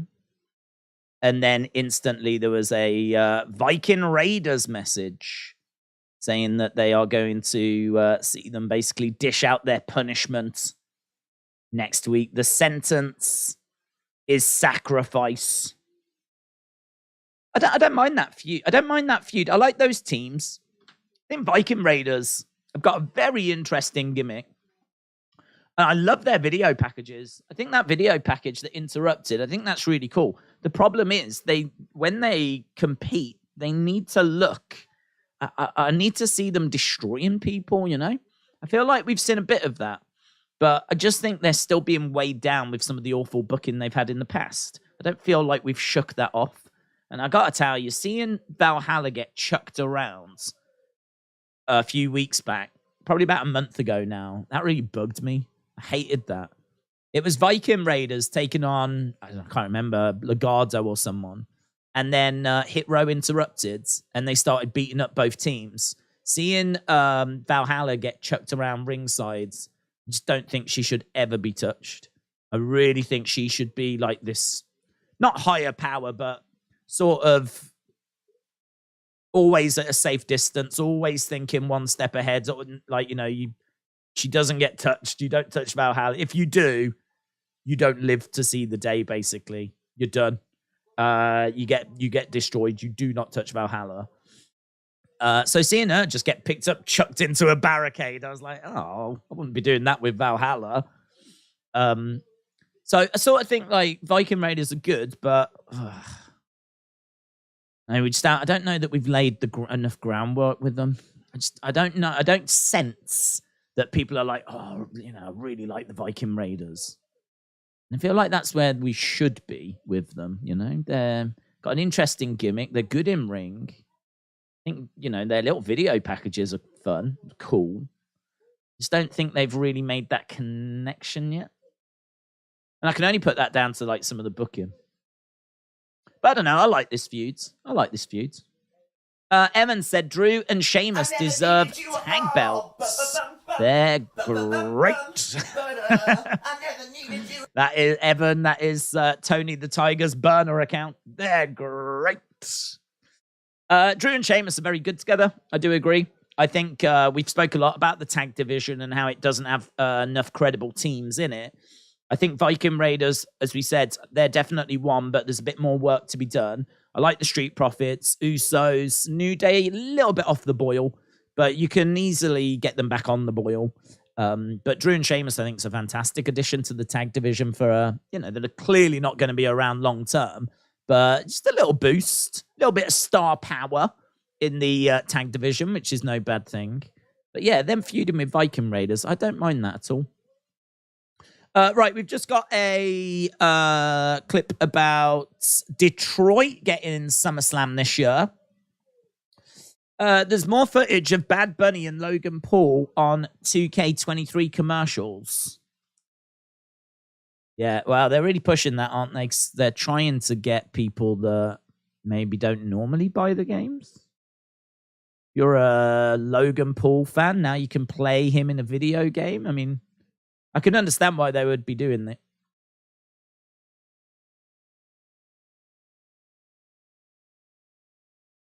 I'm going to make Ray suffer. I'm going to put him down. Karrion Kross must be Dominic's favorite wrestler. I'm going to make Ray suffer. I'm going to put him down. Here's Lacey.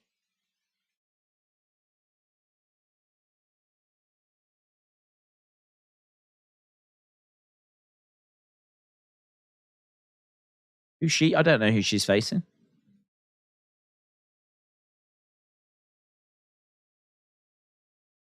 They got a jobber lined up for her, or? Oh, backstage with Jimmy again. Jimmy, on the phone.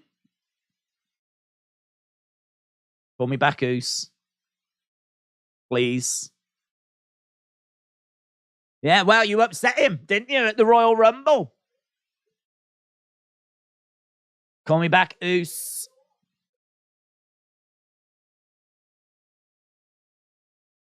Becca. No way. That's Becca from Beyond Wrestling that Triple T is always on about. No way. Oh my God. I bet Triple T's exploding with joy right now. Where are they tonight? That's that's Becca. She's the girl that gave Triple T her gimmick on the indie scene is she'll come out and say how the fans stink. And she actually has in the past handed out free little deodorants to the crowds. Like, you really need this. Here you go. Here you go. She actually gave Triple T, who I do the Wrestling Escape Pod with, he goes to Beyond Wrestling like pretty much every week. She gave him like a can of deodorant. That's a fun little gimmick, isn't it? I don't know if she'll clearly she's just in this role to be like a jobber.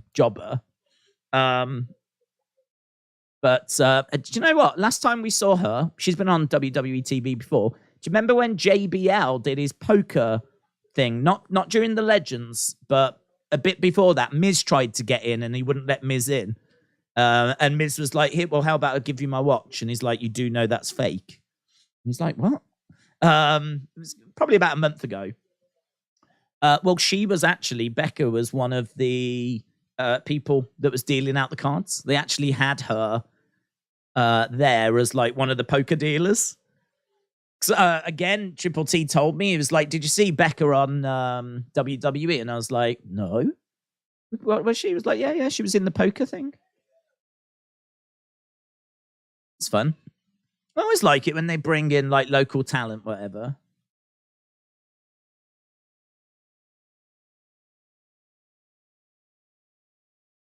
Salute me, you nasties. There we go. The Cobra Clutch is applied. Tapping away.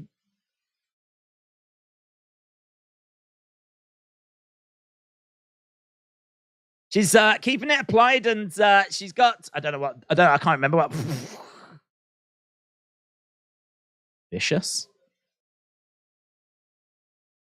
Lacey Evans applying that Cobra Clutch and put in this, whatever her name was, down. Islam or Volkov? Islam.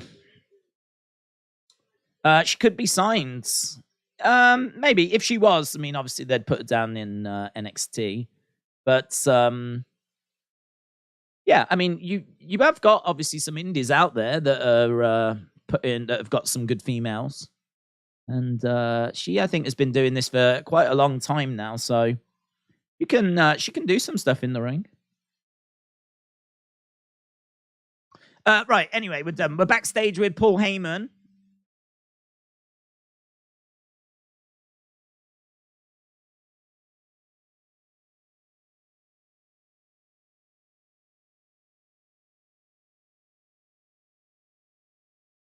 Jimmy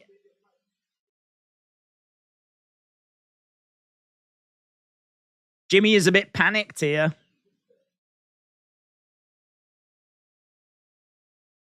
Have Heyman as your partner?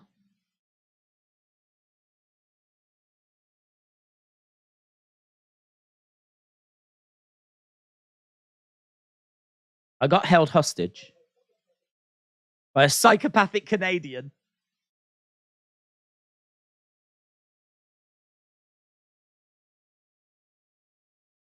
Not one member of the family came out to help me.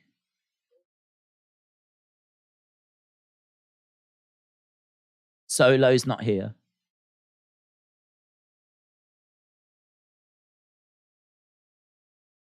You can help defend these tonight. Oh my God, please. Please. Oh my God. Oh, please. Please. I'll do anything you want. Make Paul Heyman defend the tag titles with Jimmy, please. Please. Oh, I've been so good. I've been so good. Certainly this year. Please. Please. Oh, I need it. I need it. I need it.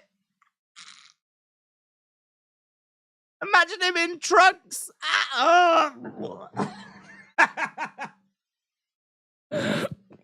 Don't do it to yourselves.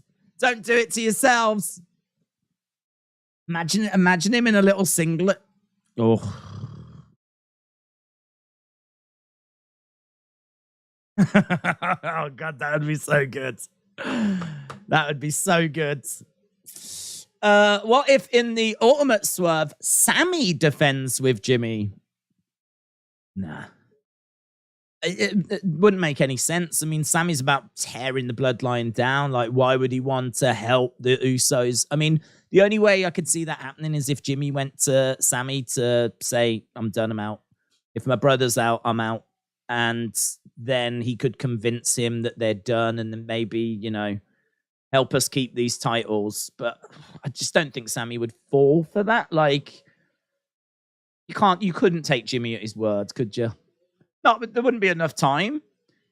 If you were Sami and Jimmy came up to you, he's like, look, I'm out the bloodline, I'm done. Can you please help me retain these titles tonight? You ain't falling for that. You ain't going to go, oh my God, are you? You're out the bloodline. Like me. I'll help you. You know, that's just, that wouldn't happen, would it?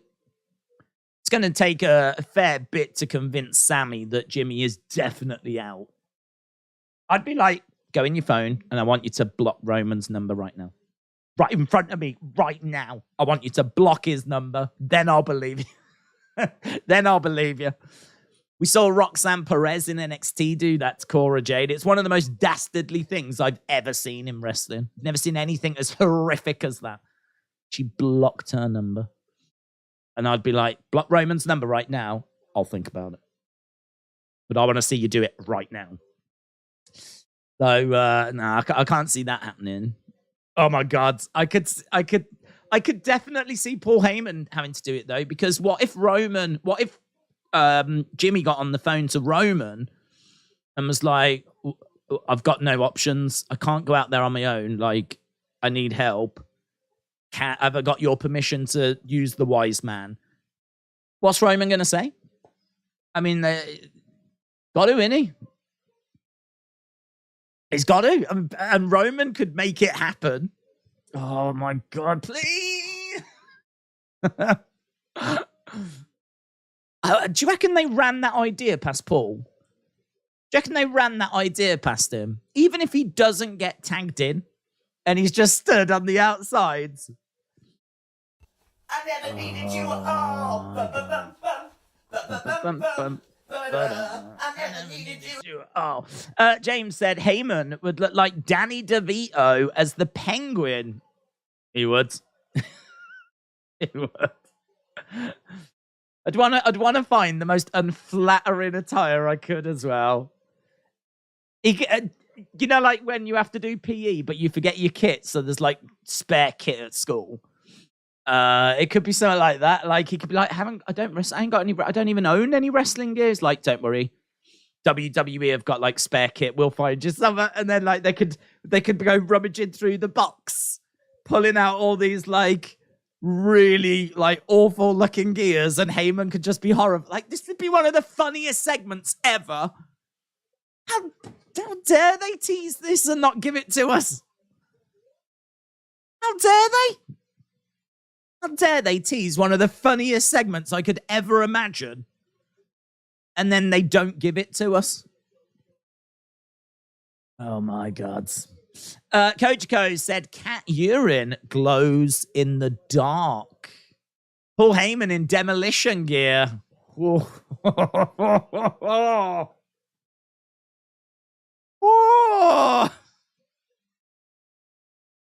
There's an image. There's an image. I was thinking of just putting him in like really small, tiny red trunks. That's it. That is it. Everything else is out, but really tight little red. And he comes out like trying to like cover over bits. It's just really uncomfortable. Oh my God. Oh, I hate them now. I hate this company. Oh. What other company would tease such a wonderful thing and then not give it you? Stupid WWE. Heyman and Jimmy in old Uso face paint, yeah. Uso crazy. Oh my God, that'd be brilliant.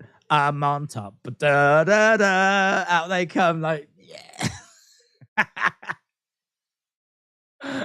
Oh.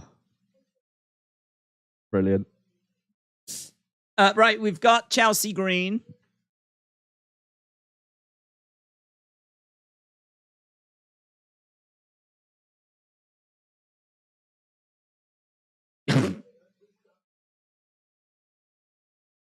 You both want special treatment.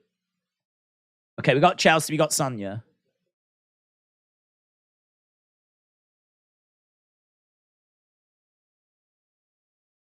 Okay, so Chelsea and Sonya are going to team up against Liv and Raquel.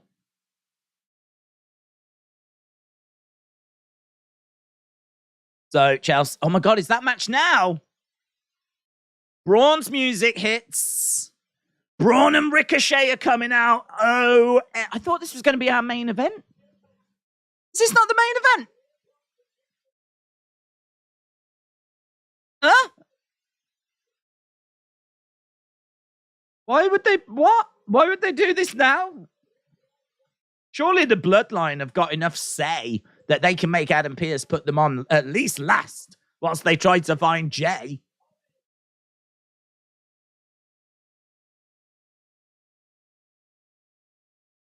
Don't know what's about to happen.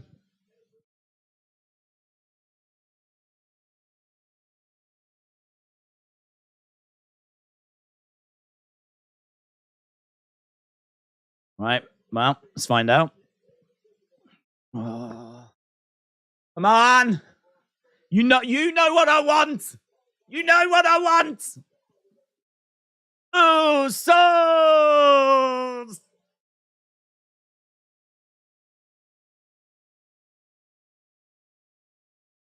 They want it.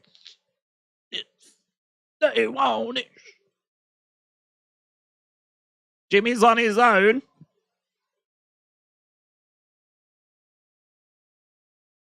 We the one, says Michael Cole.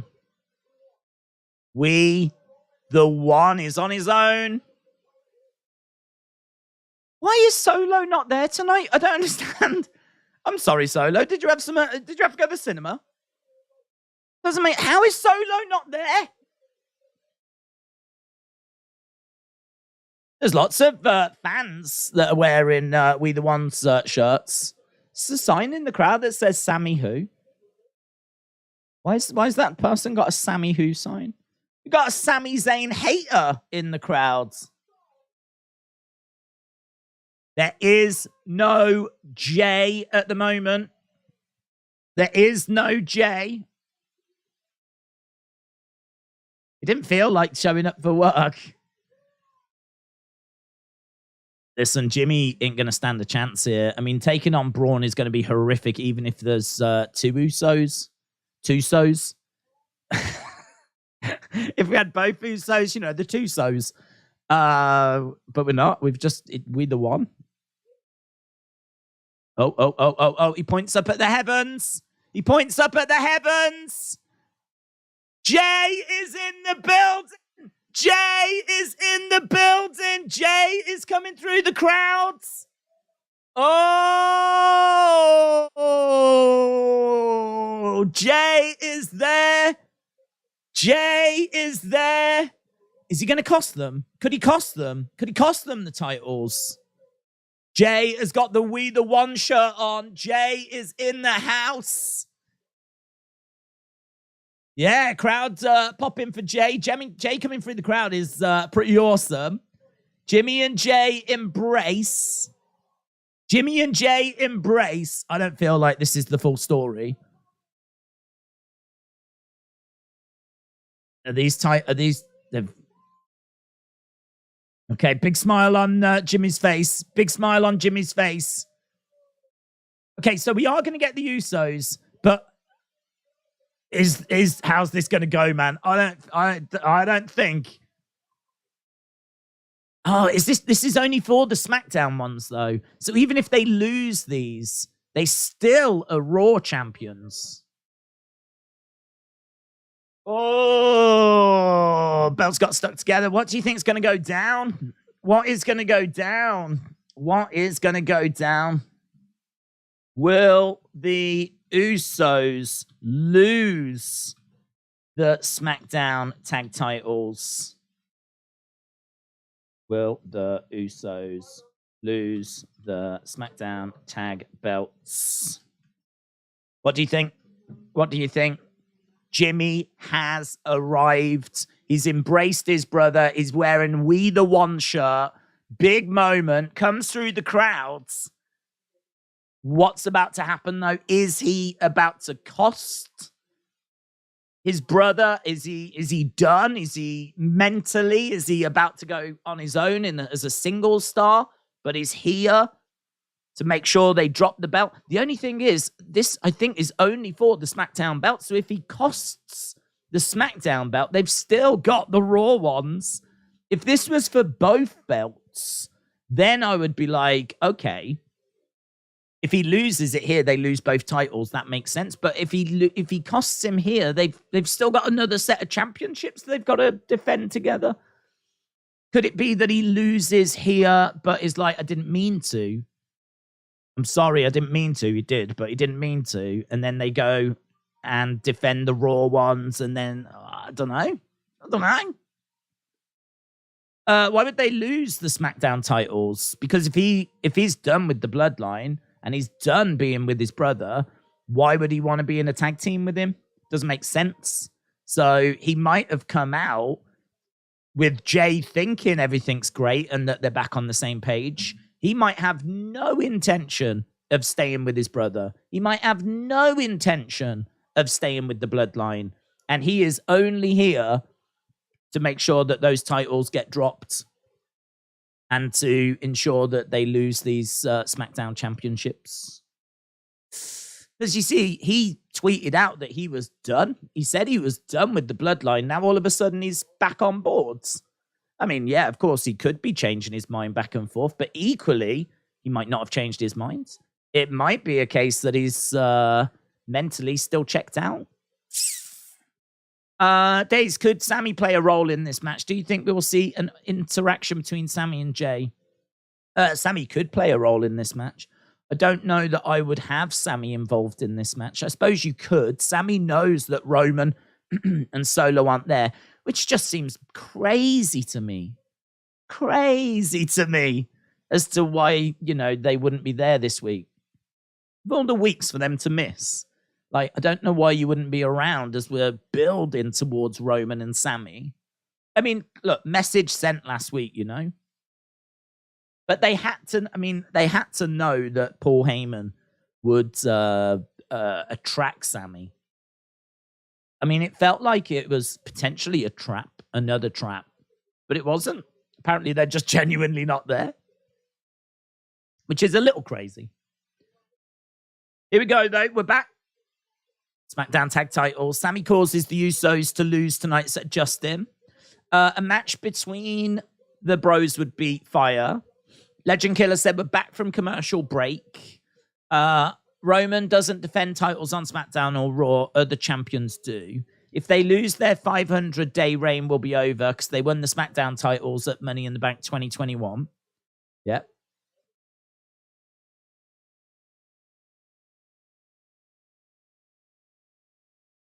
Over the top. Over the top goes Ricochet. I genuinely don't know what happens here. I genuinely don't know what we're about to get. I don't know if Jay's going to turn on Jimmy. And they lose the titles. I don't know if they're going to work together as the great team they are and they retain the titles. I don't know if Sami's going to get involved and they lose the titles. I don't know if Sami's going to get involved, but the Usos still somehow retain the titles. Like everything is up in the air in this match. Everything is up in the air. I have no idea how this goes. The only thing I would say is if they are about to lose the titles, putting this match on in the middle of the show is a little bit strange. I sort of feel like you would put this match on as the main event if, like, you know, I'm just stunned they haven't put it as the main event. Why, I think, is quite an interesting question, because you've got to think is Jimmy going to come back or not? You've got to think that is a massive story. I mean, it's been the biggest story. Like, so why would you put that on in the middle of the show? I can only imagine you've got something else planned pretty big for the end of the show. I can only imagine the end of the show has got some pretty juicy lined up. Otherwise, why would you not have this as your main event? This is absolutely main event worthy. And we're getting it right in the middle of the show, which is fine. I mean, like, I ain't complaining. I'm just saying it makes me wonder why. The Usos embracing on the outside of the ring.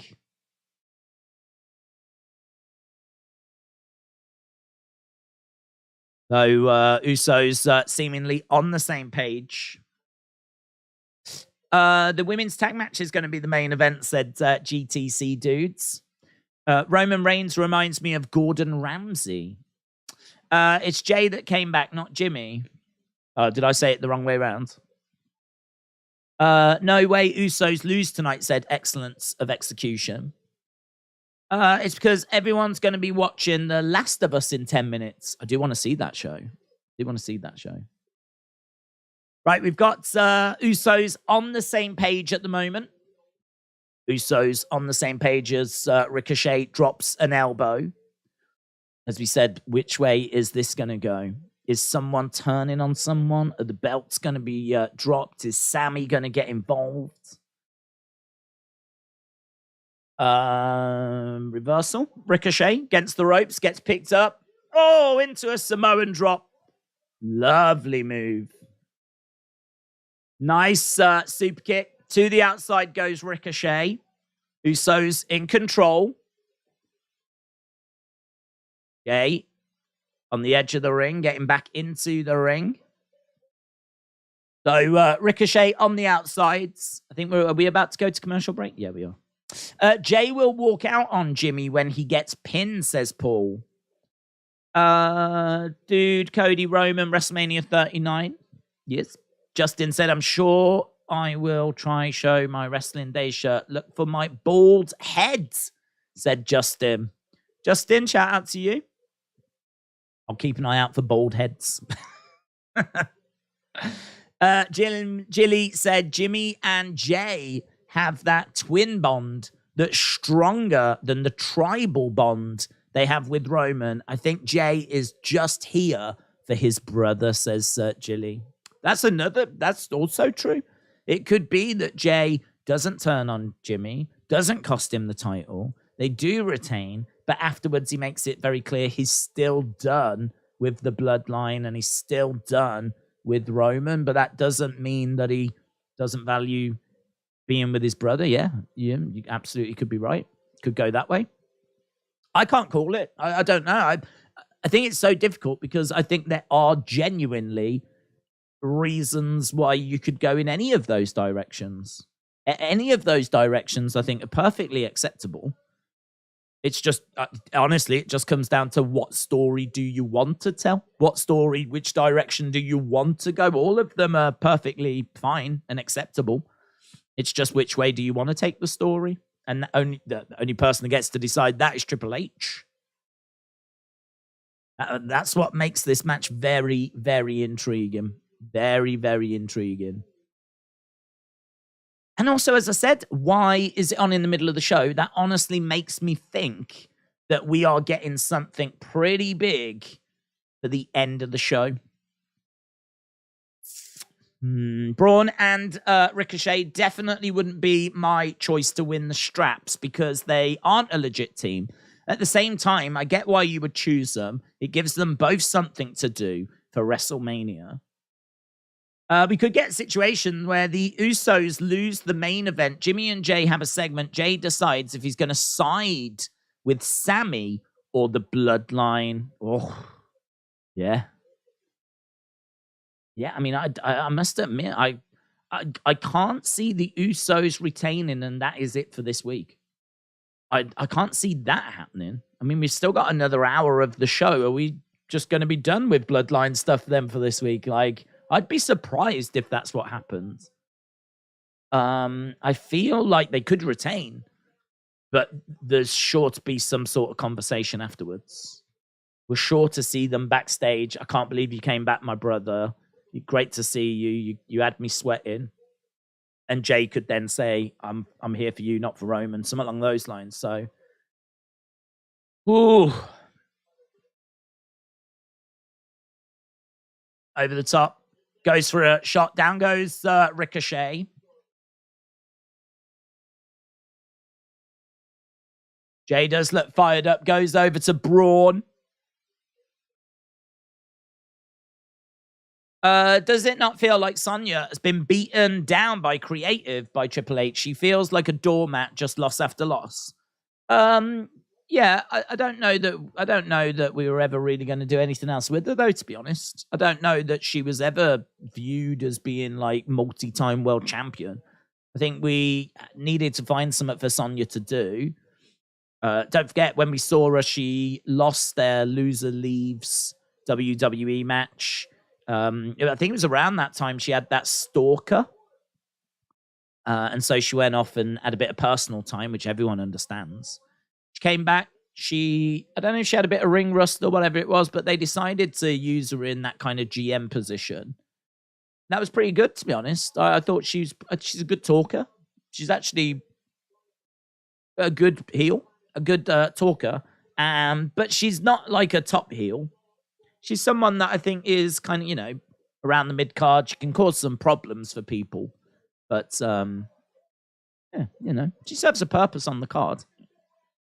She's someone that can get in someone's way. She could be a good feud for, like a Candice or someone like that. Be a bit of a thorn in the side of a babyface champion, like she's been a bit for Charlotte.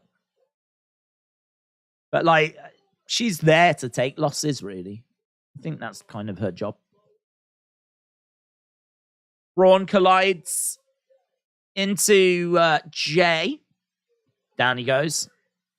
Braun with the hot tag. 1, 2. Kick out. Kick out. The only thing I would say, if Jay was going to cost the Usos, you do feel like there's been a few opportunities where he could have done it already now. So the longer this goes, the more it feels like he is back on the same page. Because it does feel like he would have done it. Over the top rope goes Braun. Braun trying to get back in. Super kick there by Jay. Jimmy comes crashing down. Braun catches him. Jay goes against the rope. Suicide dive. Collides into Braun. Super kick. Jumps up. He's climbing up. Jay going up top. He's perched. Crossbody comes crashing down onto Braun. Oh, 2. God, that was so close. That really looked like 3. That really looked like 3. I don't know if they'll show a replay of that count. Thankfully, I can see one. 1. Oh, you can't see the ref. You can't see the ref. That replay didn't show the ref. That really felt... I mean, that is 2.99999999. Right, Braun has got Jay up. Jay lands on his feet. 1, 2. Oh, no, it is 2.99999, Ricochet. Springboard moonsault. Lands it. Standing shooting star. Lands it. 1, 2. Shoulder up. Shoulder up. Great little match, Great little match. Great. Oh, bangarang. Might as well end the poll. Will the Usos lose the SmackDown tag belts. Look at that. 500 votes. More than enough sample size to be able to get a good read as to what the community is thinking. 500 people voted. 51-48. Woo. That's like 51.2, 48.8. They don't show you like the extra decimal. That's why it doesn't quite add up to 100. It'll be 51 point summit and 48 point summit.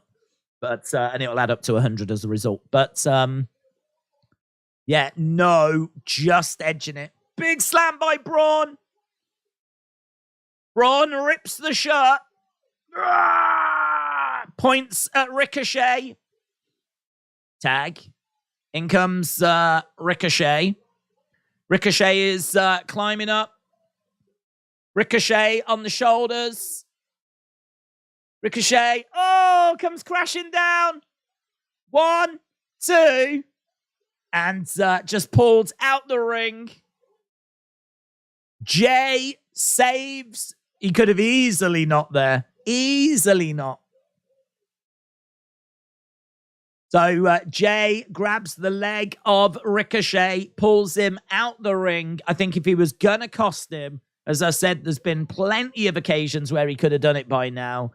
It feels like they're on the same page. Braun on the outside of the ring, running around.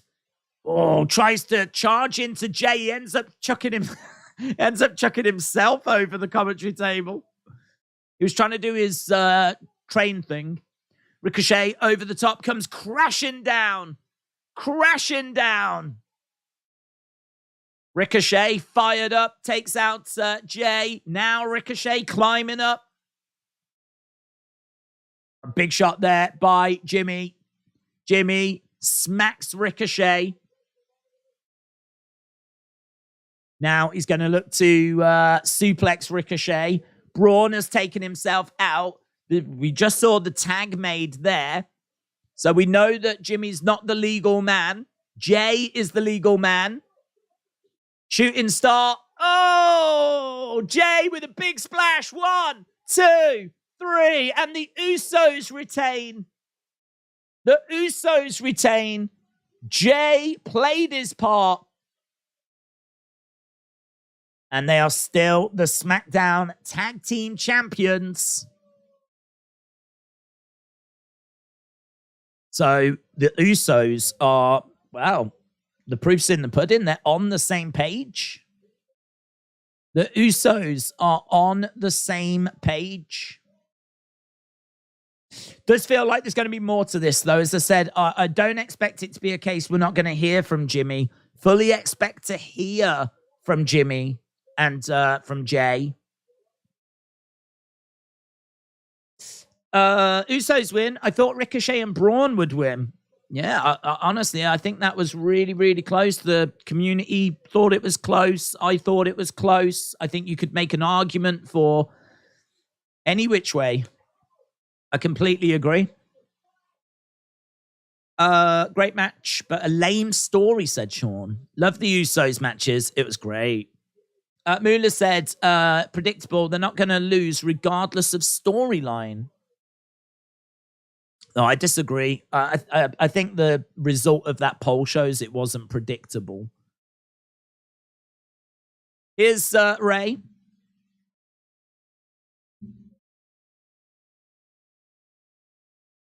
Usos retain.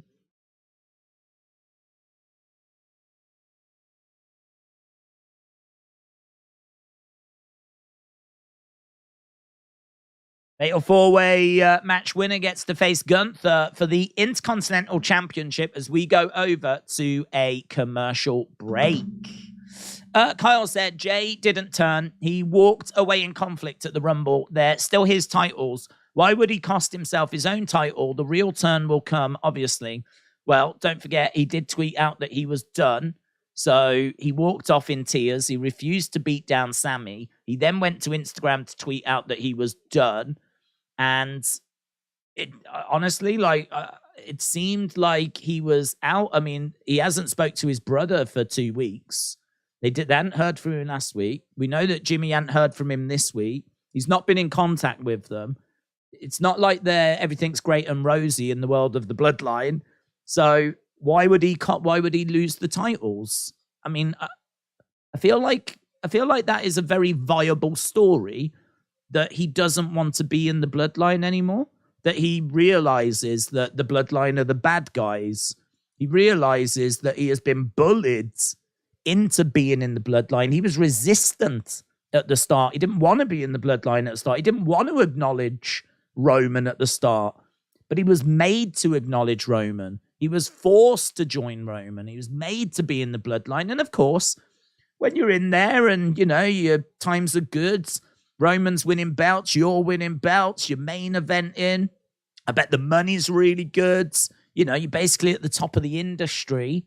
Like, you go with the flow, and, it's just one of those situations where he's just got lost in the flow of things. But seeing how they treated Sami was a real moment of him awakening and, a real wake-up call, and him going, this isn't right. This isn't what I should be doing. This isn't who I am. This isn't what I want to be. This isn't where I want to be. And so he's been gone for 2 weeks, sent a message out that he's done.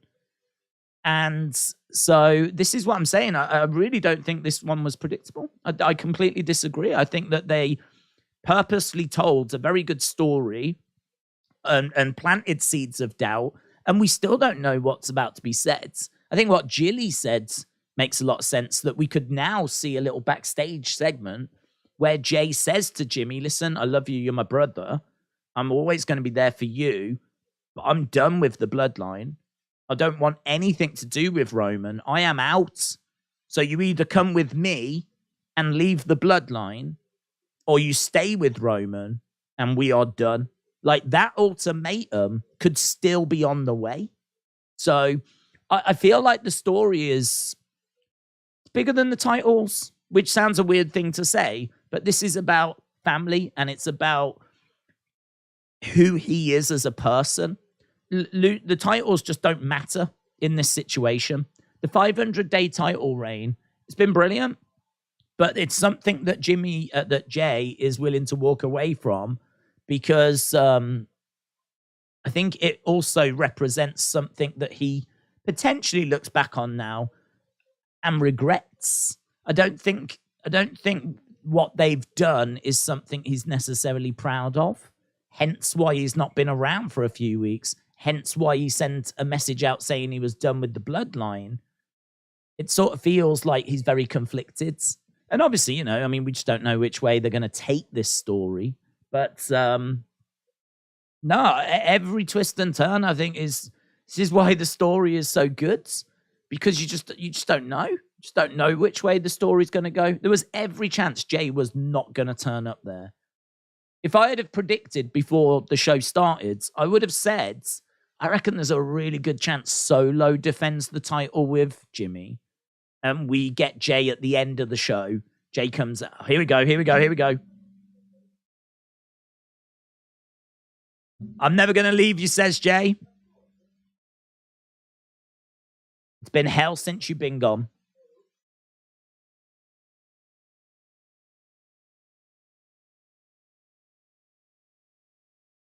He doesn't know. Paul Heyman behind that pillar, watching on.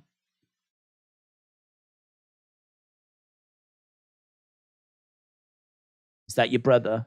Yeah, of course. Don't you watch the show? Did he say anything?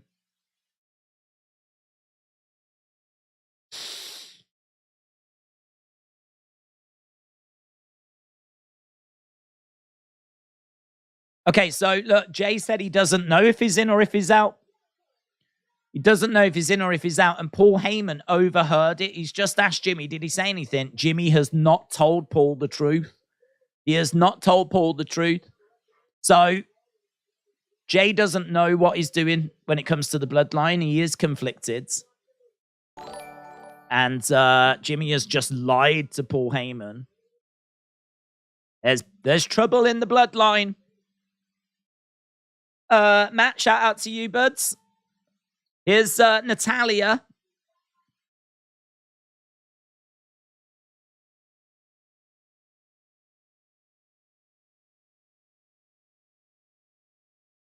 Right, what's Natalya got to say?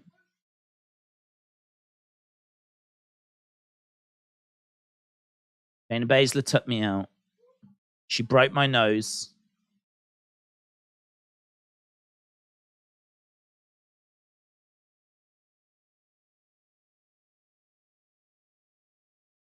Shayna took something from me. It's a new look this is for Natalya.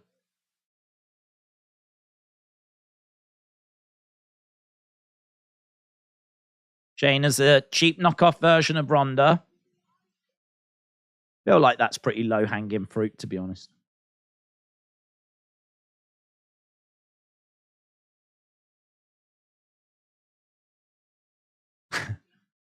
Next week in Canada, I think she just said I'm gonna win Chamber. I'm gonna win Chamber. Not the Chamber match. I'm gonna win Chamber. Here's Shayna Baszler. I'm gonna win Chamber.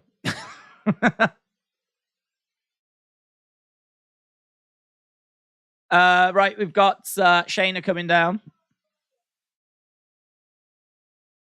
You're calling me a knockoff Ronda?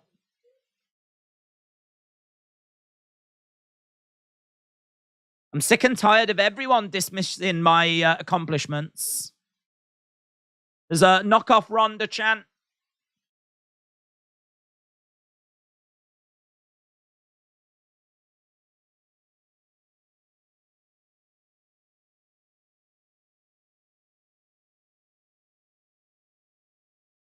I was fighting before Ronda, and I was competing in rings all over the world like this before Ronda.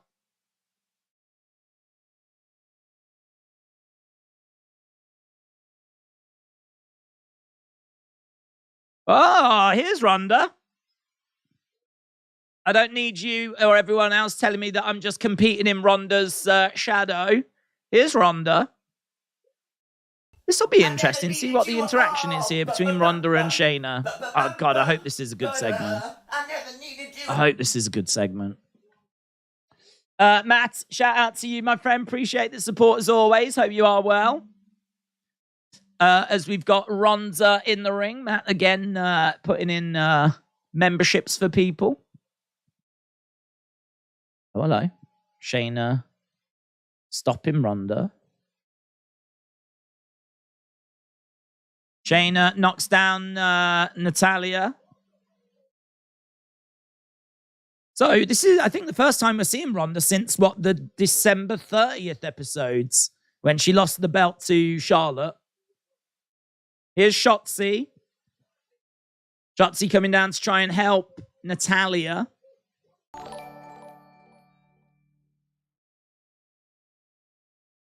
I really don't mind these two going after the tag titles. I just don't think the match against Damage Control makes much sense. If you had like a great babyface team, you know, Liv Morgan and Raquel maybe as champions, Liv and Raquel against Ronda and Shayna, be pretty good, wouldn't it? So these two still standing side by side. We didn't hear from Ronda. That's probably for the best. I never needed you at all. I never needed you. Oh, watch me shine now. Oh, here's Jay. Here's Jay. What's this? What's this? What's this? Sami. Oh, my dog.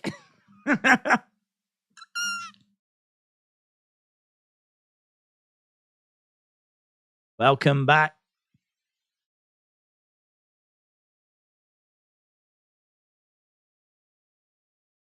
Can't imagine what you're going through.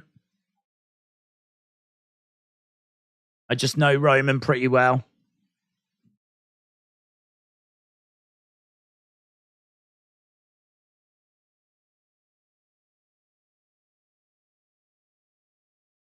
What you did at the Rumble meant the world to me.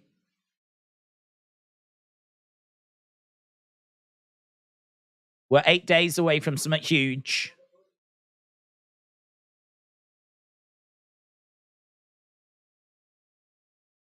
I know on some level you want to see that man go down. He's going down.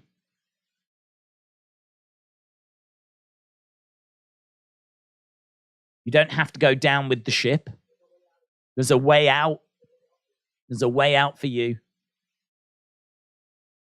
That's all I'm saying.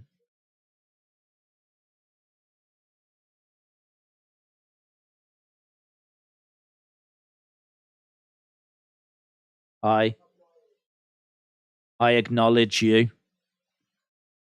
Wow. Wow.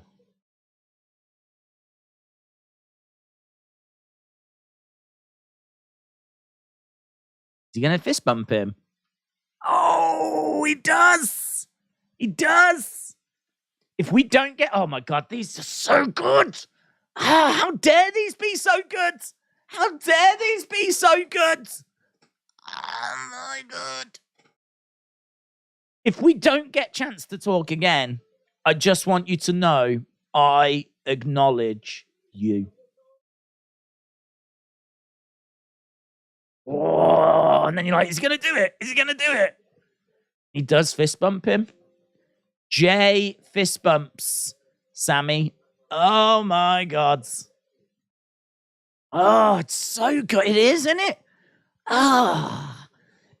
And it's so simple. I mean, I say it's simple. There's obviously nuance to it because that's been built up over weeks and weeks and weeks, but this is not an extreme hard story to understand. Like, this is so simple, but the different relationships between everyone. And, you know, you've got Jimmy lying to Paul, which is really interesting because you wouldn't think Jimmy would lie to Paul. They were very much on the same page at Royal Rumble. But, of course, Jimmy is trying to look out for his twin brother, Jey.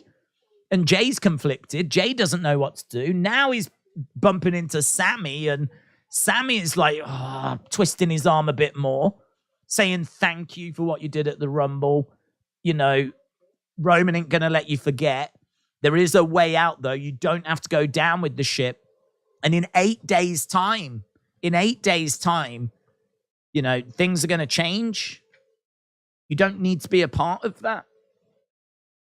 And if we don't get a chance to speak again, you know, I thank you and I acknowledge you, the fist bump, and oh my God. What's so amazing about this story is that you can just take characters and literally just put them in segments together and you're going to get something interesting. Imagine Jimmy alone and Sami walks in. Imagine the conversation between Jimmy, who doesn't have anyone with him, and Sami as to what they would talk about and how that conversation would go. We saw Heyman and Sami alone together in the ring, and we saw how that conversation went. Imagine I mean, like, you ain't going to get much out of Solo. They've made him, like, mute. He's just like a silent killer now. He spoke quite a bit down in NXT. He actually spoke a little bit when he first arrived as well. They had him cutting promos after Clash at the Castle. They don't do that anymore, so I don't think you're going to get a Sami and Solo moment. But this is what I'm saying. Like, you can have, like, Jimmy and Jey, a little silent moment. Imagine Jey and Heyman as well. How that situation would go if they were alone. You can just take these characters, chuck them together, and you've just got all these, like, different dynamics. And, so rich. So rich. So deeply satisfying. Oh, here's LA Knight. Yeah. Smackdown is such a goat show, isn't it? Such a goat show. Smackdown is just killing it. Killing it.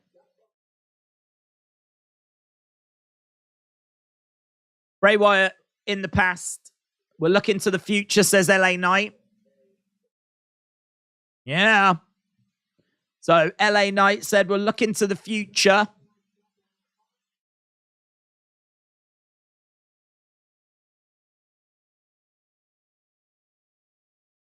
Yeah.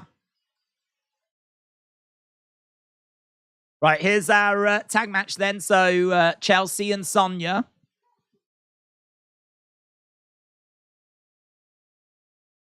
I mean, I like Chelsea stepping in the way of Sonya there. Chelsea, like, trying to get the spotlight. Here's Liv and Raquel. How do Damage Control defend the titles when Bayley and Dakota are injured with Io Sky all alone? Dakota's injury, I don't think is a legit injury. I don't believe that to be a real injury. I could be wrong, but I heard that it was storyline. Sonya and Chelsea. I can't say what it is about him, but there's something special about LA Knight, says Chris. Hopefully WWE doesn't waste it. I completely agree. So just I think when he talks, he's got such great projection to his voice. Like, he doesn't tend to waffle. Like, he's got a few catchphrases that hold your attention. So, like, you know, you're waiting for the yeah, and whose game is it, and, you know, things like that. So he's got little things that just keep the fans involved. But the way that he projects and how clear he is as well, like, he's obviously just a fantastic promo as a result. Talks with confidence, doesn't waffle, doesn't get lost, gets to the point. Hammers is whatever he wants to hammer across. Has got some witty lines that he can drop in as well. He's just a very compelling promo. He's someone that you want to listen to. He's someone that when he's got a segment, a promo segment, you feel like you're going to get something of value out of it. I mean, just like that there. I mean, there wasn't much to it, but he said he's done with Bray, which is interesting. I mean, Bray might not be done with him, but he says that he's done with Bray. Did you hear about Gunther's IC title records? I didn't, actually. It's funny because I did a member stream yesterday, and I was saying there's not been much news. And we actually looked at the top 4 stories, and the one of them was about Gunther's IC record, but I never actually clicked on it to see what that record was. So I don't actually know what record is broken. I mean, he's not beaten Honky Tonk Man's records. To be honest, I think that's the one, isn't it? Longest Intercontinental Championship reign. That's got to be the one he's going for. I don't think it's that long, to be honest. I think it was like 400 odd days. I don't think it's anything. It's not like 7 years. It's not like something that's massively unachievable. Let's have a look. Longest IC title reigns. Let's go down.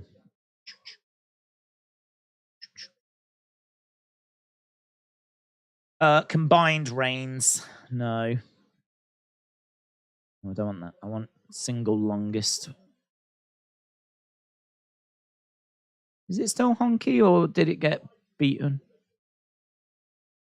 I don't know if it's going to tell me. Yeah, it is Honky Tonk. Honky Tonk Man holds the longest IC title reign at 454 days. I mean, it's a while, of course. It's over a year.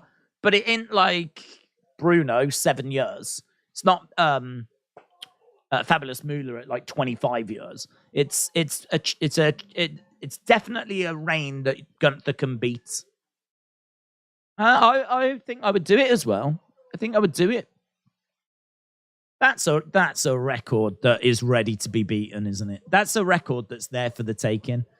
Honky Tonk Man set that records back in 1987. He won it on June 2nd, 1987, and then obviously famously dropped it at SummerSlam to the Ultimate Warrior in like 8 seconds or something, like super quick match.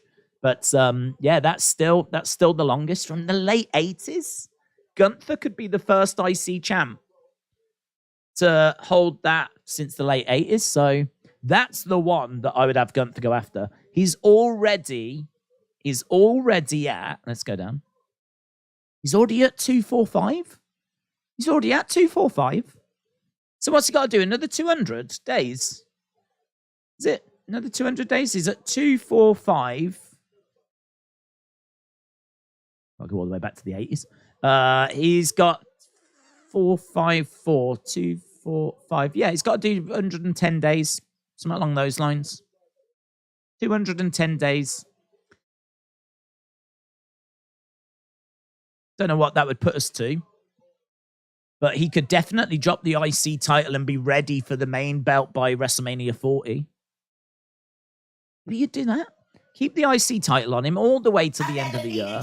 Get him to that new record. Loses it once he gets that record.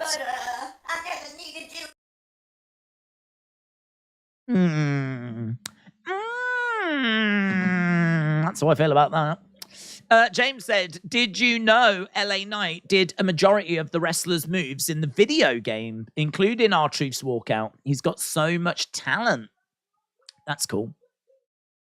I think they do tend... I didn't know it was LA Knight. I think they do tend to get one in to do a lot of the moves rather than getting like everyone in. They just get someone in to do like all the different moves. But I mean, yeah, you need to know them all, don't you? And be able to do them in order for the cameras to capture you. So that's cool that it was LA Knight. Yeah. Win, of course, for the faces. Backstage with Adscat. You got this, babe. You got this, babe.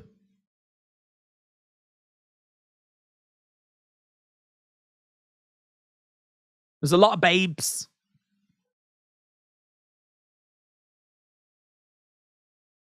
So, Madcap. Madcap is confident backstage with Emma. You got this, babe. I have got this, babe. Thanks, babe. What about Gunther winning the 2024 Rumble as IC champ, walking into WrestleMania as IC champ?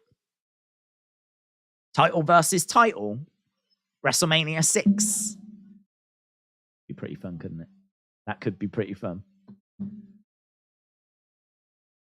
Yeah, I don't mind it, you know. I don't mind it. Undefeated Gunther walking in with the IC title. The only thing I would say is that if you're doing a 2-day WrestleMania, you want, obviously, you've got X amount of matches. You want every match to have a purpose. It's really easy if one of them matches is for the IC title, that match has got a purpose, you know? So if Gunther walks in with the IC title and is taking on whoever the champion is, you're really putting a lot of eggs into one basket because you've got the two champs going up against each other. I mean, clearly not impossible because we did the WWE champion against the Universal champion for the main event of WrestleMania last year. So we had two champions facing against each other just last year at WrestleMania. So it's clearly not impossible. But that would be my only question. That would be my only concern would be, if I'm booking WrestleMania, do I want to lose basically the IC title match? I know that the IC title could still be on the line, but it's being put into the same match as the main belt as well. And if you're trying to book a 2-day WrestleMania, that would be a bit like, oh, no, I've now got to find something else that's got a good story behind it, a good reason for being, and I don't even have one of my mid-card titles to put on the line. That would be my only concern. Otherwise, do it. Do it, because Gunther in the main event of WrestleMania 40 just feels right. Certainly if he's still going to be undefeated as well. If he goes in as Intercontinental Champion, he's still undefeated, still unbeaten, going up against a babyface. I mean, oh my God, it could be immense. The only thing is, well, I don't know what you do with all the belts, because if he loses, he has to lose the Intercontinental Championship. If he wins, what does he do with the Intercontinental Championship? Don't know. That's far enough in the distance for me to not to have to worry about. I think the one thing that I would definitely do, get him to that record. Get him to that Intercontinental records. He's already broke the records for longest in a Royal Rumble. They've already given him that one. He's already at 240 odd days as Intercontinental Champion. We've got 200 days left to go. Compared to what Roman's just done, it's nothing. It's a blink to get to 400 odd days. So he can easily do that. Just keep building him, win after win, 5-star banger after 5-star banger.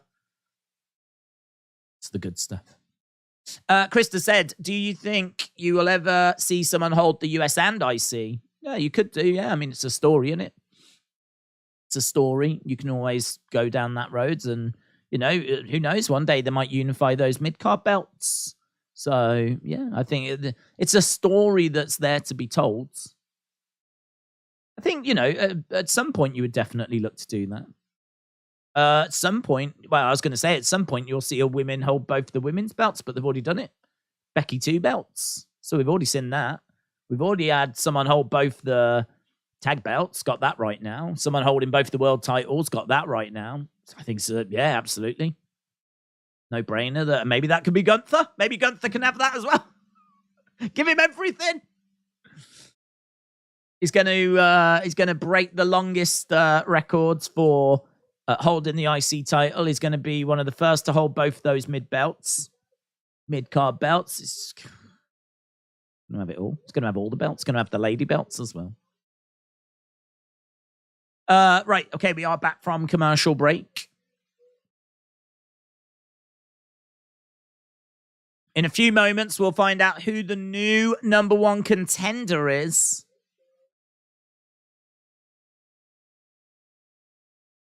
Michael Cole said earlier today I had an opportunity to sit down with Charlotte. Sit-down interview with Charlotte. Charlotte looks great. I like these Michael Cole sit-downs. I know I keep saying it, but I really like Wade Barrett. I like Wade Barrett on commentary.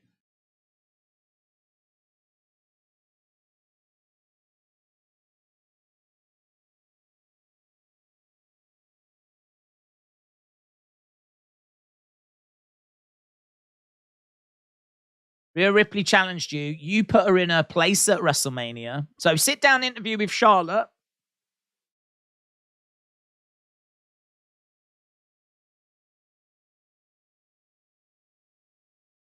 Three years ago.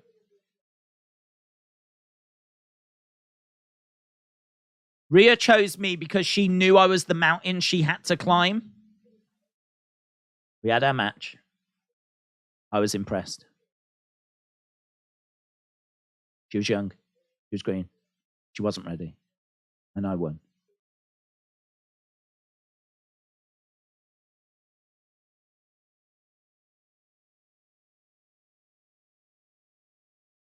Charlotte said I would hope she's ready 3 years later. I never needed you at all. I never needed you. There's levels to this game. Mitchell said, it's not been the best SmackDown. I'm going to go with a 6 so far. You know. How I feel about that. The Sami stuff has been awesome. The little Sami moments. Usos match was really enjoyable. Constantly didn't know what was happening there.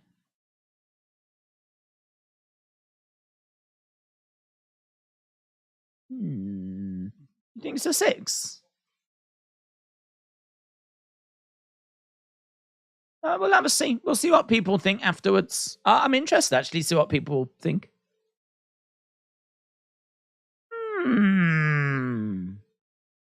I don't know what I would score it, you know. I've really enjoyed it. I have not been bored for 1 second. To think of that one, you know. But yeah, I tell you, put in your scores. Do it now. I mean, it's not half time, but just put what you think. I'm at 95,000, said Austin. I'm at an 8, said Jay. Days, what superstar that never won the Rumble in their careers? Kane, Big Show, Miz, Bibby, Kofi, Bray, Kevin. Which one never won? What do you mean? What superstar do I wish had won it? British Bulldog. I'll never get over that. I'll never be over it. I'll never be over it. I thought he won in 95. You can imagine young me. Oh my God, this is so great for British wrestling. I can't believe it. The British Bulldog. This is the great. What's Sean doing? My heart. What is this pain? British Bulldog is the only right answer. Yeah, that one hurt. That one stung. 7 said Trini. 8 said Andrew. 4.5 said Kian. 9.8 said Hansa. 8 says Reiku. 8 says Andrew. Story-wise, 8.5. Watson said no Bray tonight.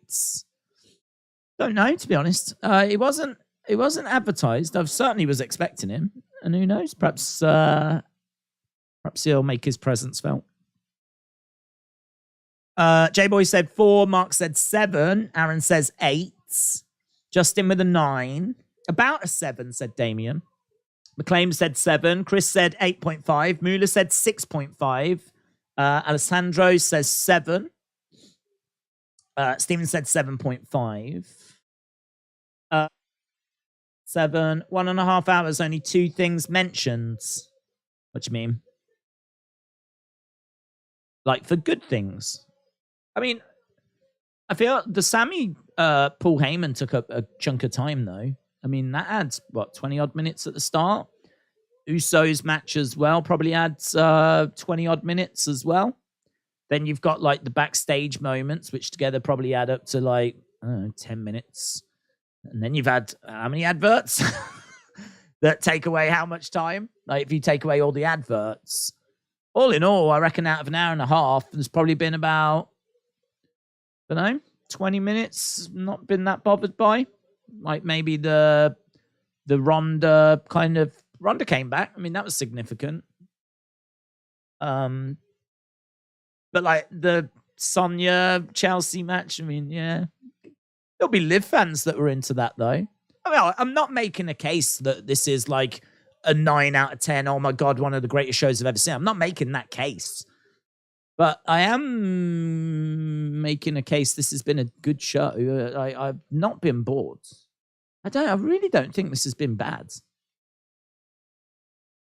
Has it been middle of the road? I don't know. I love the Sami stuff. The Usos match was great.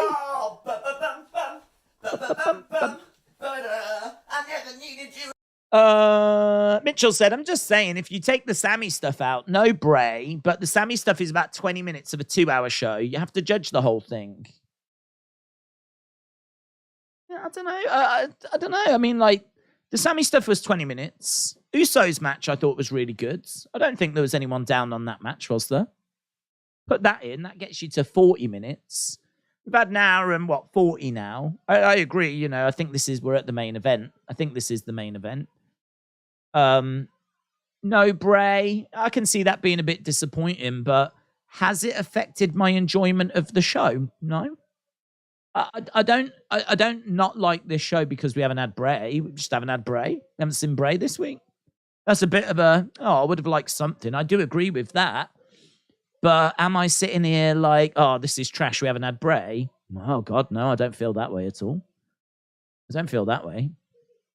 The Sami stuff is more... Have they put on a show that has entertained you? Have you found yourself getting bored throughout the show? If the answer is yes, well, then, then I can understand why people would be down on it. But honestly, I've been entertained. There's definitely parts of it I could have done without. As I said, like maybe the Chelsea Sonya match, but I think they just want to find a way of getting Chelsea on the show. Obviously, people would have been like, what? No Liv? No women's match? Like, oh God, it's hard, isn't it? Like, you've got to put the women on. But there's just not really a storyline, is there really there? That was the problem. There wasn't really any reason for that match. It was literally just to get them on the show. So I do agree that could have been stronger. But I really enjoyed the Open, and I really enjoyed the Usos match. And I think once you add in all the adverts we've had as well, I really don't think you're left with a great deal that's been underwhelming or flat. Don't know, interesting one. Maybe this will be like AEW, which that divided. I mean, I didn't think AEW was that great this week, to be honest. I really was not impressed. I didn't think it was a complete dumpster fire. I just found myself being a bit bored. I honestly wasn't.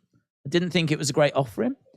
And then when we got to the scores, it was like 20-odd% thought it was an 8-10, 20-odd% thought it was 7-7-5, 20-odd% thought it was 6-6-7-5, 20-odd% thought it was 5-7-5 or below.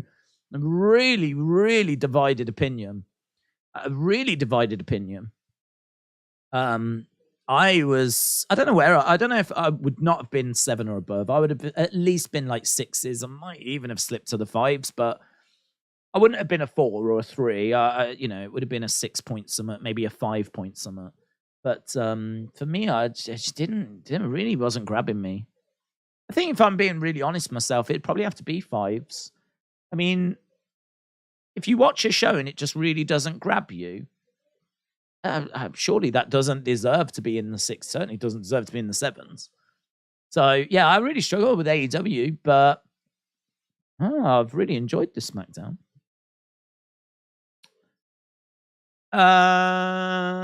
Unpopular opinion, his character isn't polished. Everyone wants to see Bray, but can't understand the story, said Shaq. Yeah, I don't disagree. I mean, I think that the story is confusing. I think that, like, the fact that Uncle Howdy has had different masks, and I don't really understand why they did that. I don't understand why the person that interrupts Bray and then the person that attacked LA Knight backstage, why those masks are different to the Uncle Howdy mask. And even the Uncle Howdy mask, you know, we've seen it be full face. We've seen it with this bit cut out. Like, if it was just that there was one character that kept interrupting Bray, and that same character attacked LA Knight backstage, and that same character was the one that attacked Bray, and that same character was the one that jumped on it, and it was always the same, that would be easier to understand. But it, you know, you look at it sometimes and it doesn't even feel like it's been the same person playing that part from the start, which then makes you question, well, is it different people playing the character? And is that going to lead to there being a Wyatt 6? But this is where you can just get yourself tied up in knots then, you know? Is it just that we're, you know, meant to just accept that this is all just Uncle Howdy? Or that for me is where it gets like, oh, you know, they could make that cleaner. I do agree. They could make that a lot cleaner. But the overall story is that Bray came back. He didn't want to be the monster anymore. Uncle Howdy was there as well. Like, he wanted Bray back to what he was. Bray tried to resist. He ended up getting attacked by Uncle Howdy. That one attack, that one Sister Abigail, that seemed to wake Bray up. And so I think like we were seeing small changes anyway. But when Uncle Howdy attacked Bray, that was it. You know, Bray is now, you know, that's why we saw the fun house. That's why we saw him putting on that mask. And now last week we saw that Uncle Howdy put his hand on Bray, and they're now together. So I feel like the story itself is relatively straightforward. I think my issue is with the execution of that story. I feel like the execution of that story could have been cleaner. That's how I feel about it. And you could even make an argument it could have been a lot shorter and a bit more compelling, because if the story is Uncle Howdy trying to get Bray back to what he was, you know, you could have really spent a lot more time focusing on that. And rather than having Uncle Howdy interrupt with some video packages, just calling him a liar, whatever, you know, you really could have dug a bit deeper into that. You really could have had Uncle Howdy having Bray's past attacking him. You know, you could have had the puppets attacking Bray.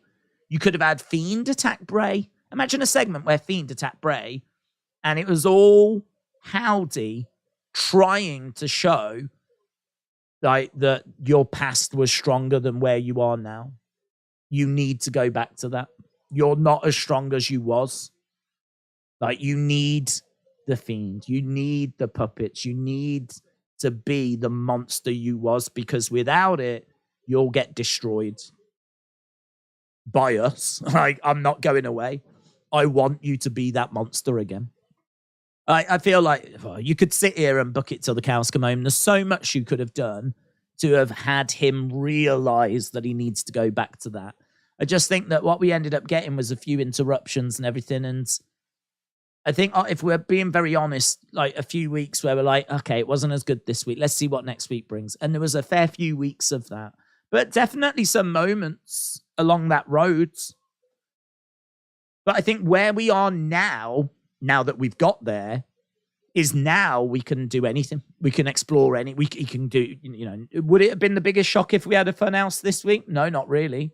Would it have been the biggest shock if he came out as like a bit cult leader? Granted, not the Hawaiian shirt, because he's made it very clear that he can't really go back to that without Brody, and I do understand. But you could always do a variation of it, You could always do a variation of it.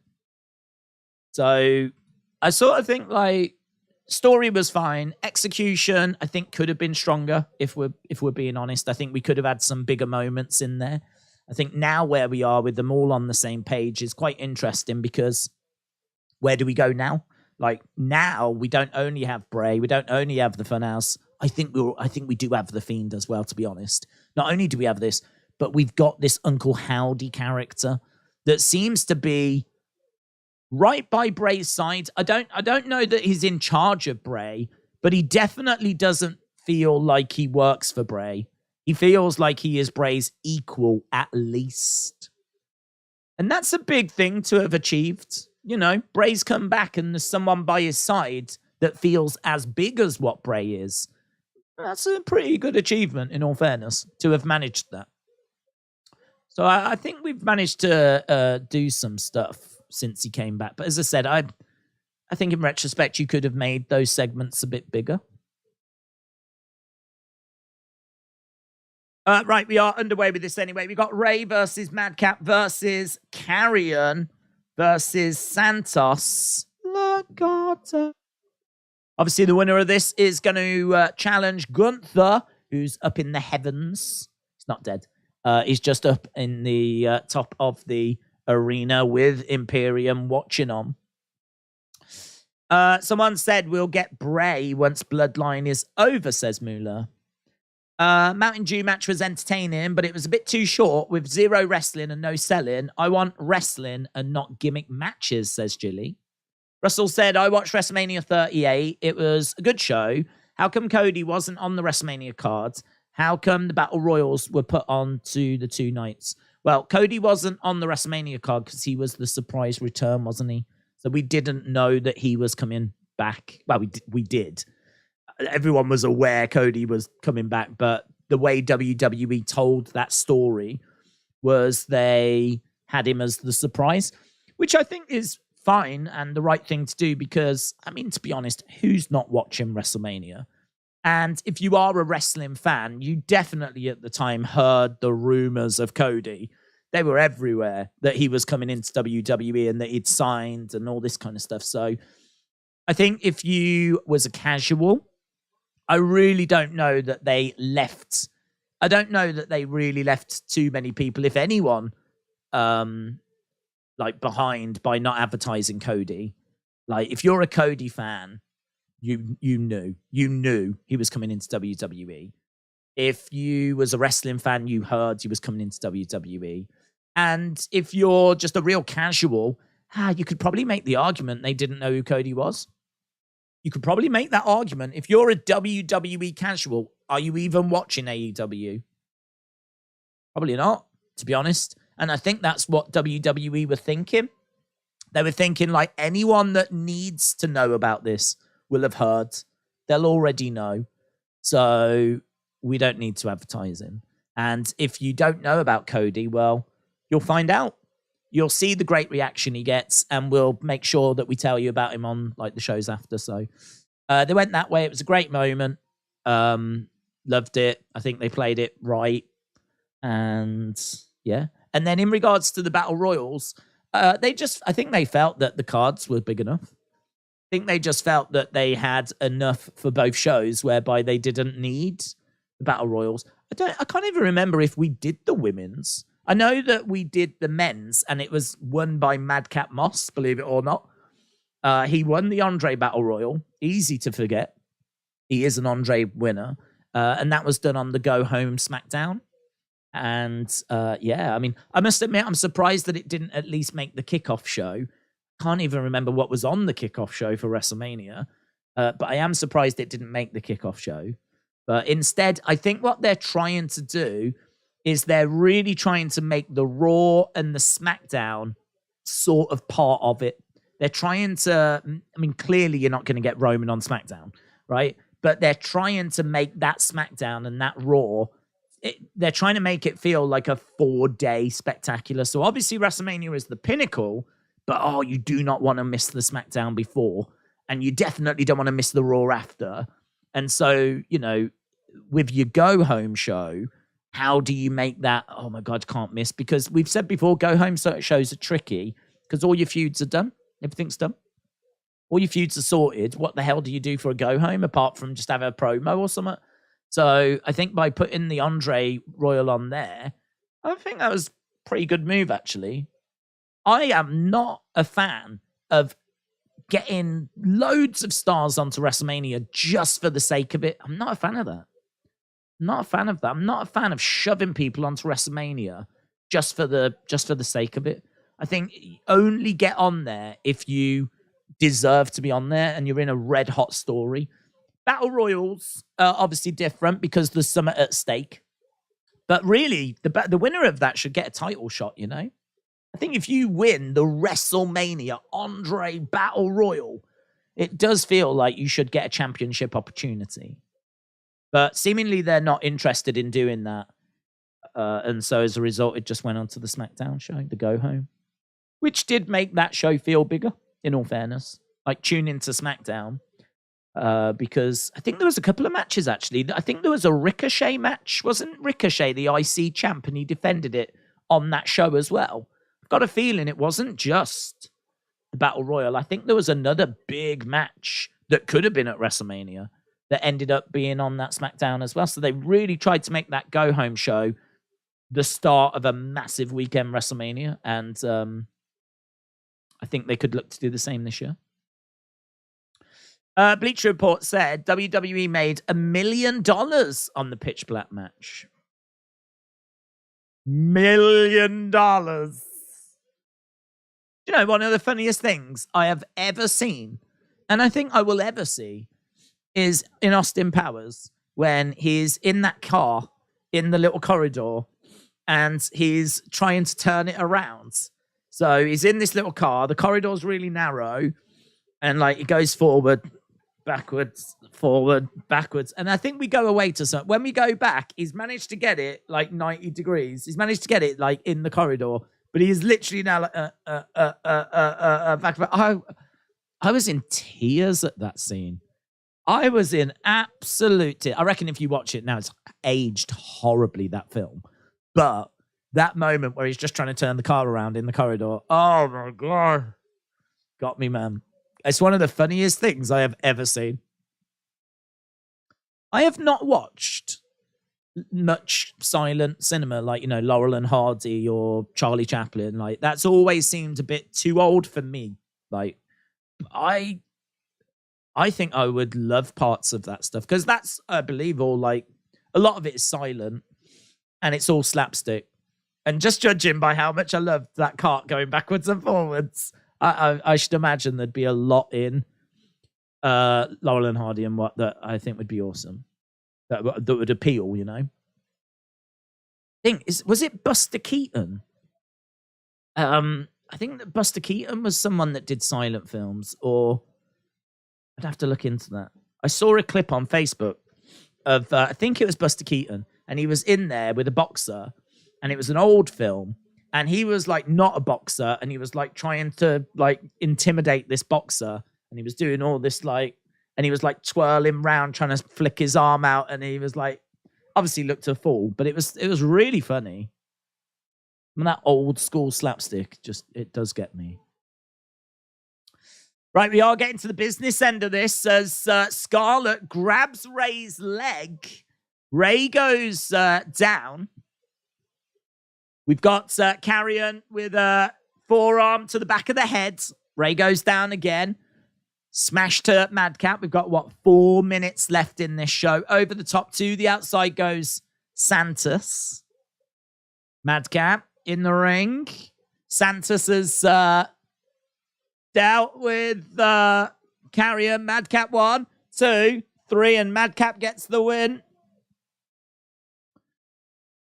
So we spoke earlier about, will they go with Ray? Will they go with Madcap? There was value in going with Ray because he's a legend, he's a big name. But they've done that match.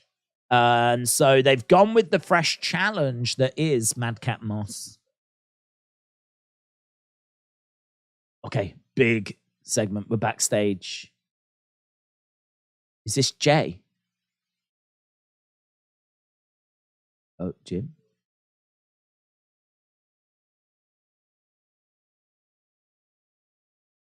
There's no reception. Proud of you. Your brother is loyal.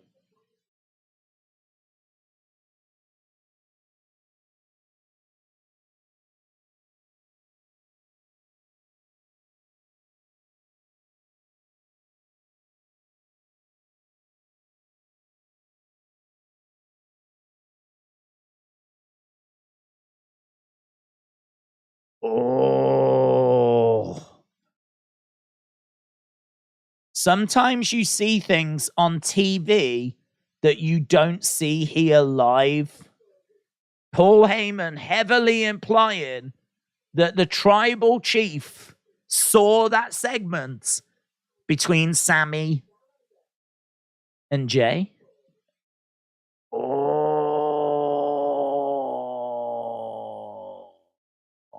Roman was watching and saw the Sami interactions. Yep. I need you to stay at home next week. Watch the show from a TV perspective because you don't always see what you can see here when you're live. Interesting. What do you score? SmackDown. Roman saw everything. I love that, though, because that's the big criticism, isn't it? One of the big criticisms that people have is like, well, why haven't they watched the show back? And how can they not know what's really going on? And I mean, that is a big detail that always seems to derail certain stories. Like, how can they not watch the show back? How can they not see social media? How can they not be aware of what's going on, you know? So for them to address that in this story and basically say, we know that's a cheap way out, we're not going to take it. It's just, it's more brilliance. It's more brilliance in this story. They know that this story needs to be treated with a level of respect that, to be honest, a lot of stories don't tend to get.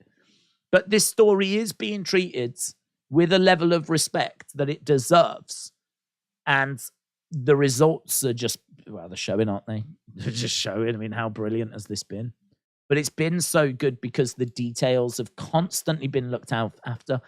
I remember when the Bloodline story was first starting up and everyone was full of praise, like during the Jey, when it was Jey against Roman and Jimmy coming in, like really going right back to the start. I remember like everyone being full of praise for how well the story was being told. And I remember Roman doing an interview at that time saying that he sits down with Paul and they actually go through the little details. They really look at the nuances. They really look at like, well, why would this person do this? Why would that person say that? It's not just a case that they go out and do it and, oh, yeah, that's a bit clunky, but whatever, you know. They sit down, they think it through. Paul Heyman, like they really try to get into the psychology of it. And I just think that has shown itself throughout the whole Bloodline story. And again, there, you know, a wonderful little detail, which easily could have been overlooked in the past and has been overlooked thousands of times. But I love the fact that that little interaction between Jey and Sami that you would look at normally and go, he's going to, you know, it don't matter. It don't matter that Roman's not seen that. You'd have to just be like, oh, it doesn't matter. Roman doesn't go on social media. Roman's not watching the show. He's not seen it. It's fine. Like, you can easily, like, I love the fact we don't have to do that. You don't have to do that. Now it's like very much implied that it's all been seen. You know, Jimmy not being totally honest with Paul, Jay talking and the fist bump with Sami, and Roman basically saying to the Usos, stay at home. Stay at home next week. I think, you know, we're getting to the point where Roman, I don't think, really knows if he can trust the Usos. I mean, all of this could be setting up for the Swerve, of course, but... I never needed you. Mitchell said, really tough to score, because outside of the Sami and Uso match, the show wasn't great, but even the main event wasn't the greatest. What is your score then, Mitchell? What have you settled on? What have you settled on? We know that when it comes to these things, normally the last thing you see really does influence a lot of people's scores. Sort of feel like we've seen it many times where the show's been like not that great, and then a big final main event, and then all of a sudden, you know, halftime scores can be about 5s and 6s. Big main event, and all of a sudden we're in the 8s. So we know that the final ending can really sway certain people's opinions. I really didn't mind this show. Really didn't mind this show. I even think the main event didn't quite... I felt like it was between Ray or Madcap. I thought it was between Ray and Madcap. And they went with Madcap. But, yeah, it maybe didn't have the big shock at the end. Although I did... The Paul Heyman bit is good. Paul Heyman bit is good. Don't know. 675 said Mitchell. It's not bad. It's not bad. Bobby said 5. Please call him Riddick. The main madcap is ridiculous, said Blazed. Meave said 8.5. WrestleBuzz says 725. Sammy stuff was 9 though, says Mitchell. Justin said, keep an eye on Monday. I'm going to wear a red shirt and a Wrestling Days logo. It's going to be like, where's Waldo? Have a great time. Chris said, Super Bowl stream on the second channel. Yeah, it's set up as well. It's done. Inside Out and Again said 7. Trini said 8.5. Solid show. Anticipation of the Bloodline segments made it extra for me. El Sean, shout out to you. You need to watch the Three Stooges. They're better than Laurel and Hardy. Yeah, honestly, another... Yeah, it's funny because I hear... Is that like Curly... Well, I don't know what they're called. But I have heard their names. Curly. What is one Curly? Is that one of them? I feel like I've heard their names throughout my life. But it's a bit like I Love Lucy. In the sense of, I've always like heard about it. It's you know, I Love Lucy, I don't think was over here in the UK, but you just, from watching various American shows, you hear about how iconic it was. And the same, like, we did get MASH, but like MASH, I don't think really resonated over here the way it did in America. And you hear about how big that was. And I feel the same like with the Three Stooges, like, I feel like they're iconic as well. I couldn't tell you if they made it big over here or not. I'm not sure. It was obviously well before my time, but I've heard of them. I know of them. I know that they are a big deal and very iconic. But again, just like MASH, just like I Love Lucy, just like Laurel and Hardy, just like Charlie Chaplin. These are all iconic things, but I've never watched them. Different styles, of course. I mean, some of them are silent, some of them aren't. MASH, of course, isn't. MASH is a lot more like a modern sitcom, more so than Charlie Chaplin, but still, I'm talking about from an iconic point of view. I've heard of all these things, but never watched them. I don't think MASH would be my thing. Three Stooges might, though. I do really fancy checking out and really digging into some of that silent comedy stuff from the past. As I said, I mean, God, Mr. Bean is goated. Mr. Bean is like, loved that as a kid. And I feel like he probably took a lot of inspiration from maybe the Three Stooges, Laurel and Hardy, Charlie Chaplin, and all of that stuff. So yeah, I will try and check some stuff. Out. Abbott and Costello, said Robs. Carol Burnett is hilarious. British ones are better than the American ones. What channel is UFC on tomorrow? What do you mean? What do you mean? I mean, I'm guessing in America, ESPN Plus. I'm guessing in the UK, BT Sport. I don't think it's a pay-per-view here. It'll be a pay-per-view in America. I don't think it's one here. It could be, though. I mean, it's a big show. It's a big show. There's a Three Stooges museum just outside of Philadelphia. Have you seen Jay's Instagram, said Alex. Not if he's put some up tonight. Has he put a little summit up? Go to Instagram. Jey Uso. Jey Uso. I hate the search on Instagram. I really hate it. I always go into trying to find... I can never find the official accounts. I mean, I feel like I'm just doing Instagram wrong, to be honest. I feel like there's probably a much better way of doing Instagram, but there's so many fake accounts and like... there it is. Like, why would I ever search for Oosey Juicy? Why would I ever search for that? It's just a video clip of him coming back.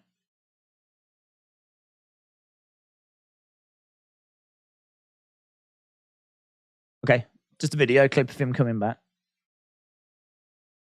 Thought it was going to be like a comment. F you, Roman. That would have been good. F you, Roman. I don't care if you was watching. Suck it. If you watch Carol Burnett, Tim Conway is really funny. Always making the cast burst out laughing. Classic on Carol Burnett is a dentist skit. I must admit, I've never even heard that name. That's not a name that's ever been on my radar. So I don't know what that is. Marx Brothers, I've heard of that. Big Time Back said, I feel like when the storyline is juicy and we're getting talking points, it doesn't matter if the rest is bad. I wasn't bored, said Big Time Baxter. Jim said, 8 out of 10. WWE teaches you how to say you're not allowed in Canada without saying you're not allowed in Canada. Ah, very good. Very good. Yeah. That's a good point, that is. I mean, watch from home next week. So, yeah, I mean, I'm guessing that's something we haven't spoke about, is it? I mean, could Jay still... Is Jay allowed in? I think we looked at this, and I think he's got like a DWI instead of a DUI, which is driving whilst intoxicated rather than driving under the influence, which I'm guessing still means he's probably not allowed. Don't know. I don't know. I genuinely don't know where this leaves us. I genuinely don't know where this leaves us. Jimmy, yeah, he ain't gonna be there. Jay, I'm guessing. I don't know. I feel like, oh my God, these DUIs are a real problem, aren't they? A real problem. Because it's right that it's in Montreal, but like you would really want Jay to be there or getting involved. Even if he was just coming down and he was conflicted, like you would really want that moment. Someone's going with Bray. Yeah, no Bray tonight. Zoom Station said, I'm so glad we had this time together. Oh, mates. It's lovely. Jimmy isn't allowed. No, Jimmy's not allowed. Do WWE not have lawyers? They should stick all the lawyers on the Canadian government to let the Usos into Canada. Jim, you know what those Canadians are like, mate? Unreasonable. You can put all the lawyers on it, but Canada has got a reputation of just being really awful people. Awful people. Very unreasonable. They hard to talk to be honest. Very much out for themselves, those Canadians. So I think WWE have looked at it and just thought, there's no point. We're not going to get anywhere. You know what Canada's like. Solo won't be there either. Or will he? Imagine being banned going to Canada, said List of Jericho. Sorry, we are terrible up here, said Wisp. Modern Mogul said, couldn't they film their segment of Jay backstage and just show it as a video? Canada won't even allow that. They won't even allow them to be shown on the program. Even, that's what I'm saying, unreasonable. Even that isn't allowed, so forget it. All their lawyers are too busy bailing out Vince out of his. Beep. I mean, that is a really good point, Raul made, isn't it? I mean, in all fairness, the WWE lawyers are pretty busy. Aren't they? Do you know what I mean? They are pretty. Right now, they're sweating blood with the amount of overtime they're having to work, so. Corey, shout out to you, my friends. Appreciate the support. Justin said, I've always wanted to visit Canada. I've heard it's beautiful. No. Heard wrong, didn't you? Heard wrong, mate. Sucks. Yeah, Canada sucks. I'm in Canada, said David. Says Elon Musk. David said UFC 284 is fire. Yep. It is beautiful, but we don't want anyone coming here. We are terrible humans, said Rock and Socks Connection. We cut down all the trees and sold all the water to Nestle. Toronto used to be beautiful. Do you know what? Toronto, it probably still is, but yeah, it was. Toronto is lovely. I've been to Toronto a few times. I've always had a fantastic time in Toronto. Let's go again, actually. Toronto is a very, very nice place. Very nice place. I went there when it was, I mean, it's always cold, I'm guessing, but like snow was everywhere. It was like one of those where you was freezing and then like you'd go underground because they've got loads of shops and everything underground and you'd be like, oh, this is nice to get out the cold. But then you'd go back up and it'd be cold and it was all, it had that very wintry, Christmassy type feel to it. It probably was the summer, to be honest. But yeah, I just remember like walking around and it was all, just felt like a bit of a different world. We do get snow, obviously, in the UK, but we don't actually get as much as people might think anymore. We've had a few days of it this year. That's it. I mean, honestly, rest of the time, it's pretty, it rains a fair bit, but rest of the time, it's just grey. It's just like dry, no snow, but there's no sun either. That's the UK weather. It's just like, meh. That's the UK weather. Meh. So if you go somewhere and it's really hot, that's obviously what people look for. But equally, if you go somewhere and it's like so cold, there's snow and it's all a bit Christmassy, that's also quite exciting. So that's one of my memories from Toronto, was going there. Loads of places to go to, great places to have to eat. Obviously, the big tower and the Raptors, got to watch the Raptors play. Loads of shopping. And just, it was really great. I had a really great time. So shout out to Canada, even though you are awful, awful people, and you won't allow the Usos in. Shout out to Canada. We get sun for about a week. That is true. We do get sun for about a week in the summer. And what a week it is. And it's normally sweltering for that week. But then rest of the year, it's very much there. As we do get a little bit of snow. We've had a couple of days of snow. And obviously, famously, we get rain on a fairly regular basis. But most of the time, it's just dry and... So, yeah, if you was thinking of coming to the UK, I think I've sold it. I think I've done it. Right, the other thing I'm going to go and do is a review video. What were the Raptors playing with? A basketball. I didn't see them do baseball or anything else. It was definitely a basketball. Right, done. Thanks a lot for watching. Appreciate the support. I am back tomorrow with UFC 284. Massive show. I mean, legit massive show. And then we will be doing the Super Bowl on the second channel. I didn't want to run the risk of putting it on this one because of like potential copyrights and all of that. So I just thought, put it over there. We'll do it, but second channel. So yeah, we're doing both of those this weekend. So a big weekend. And then of course we're back with Raw on Monday. Awesome, guys. Appreciate the support. I'll see you next time. Bye for now.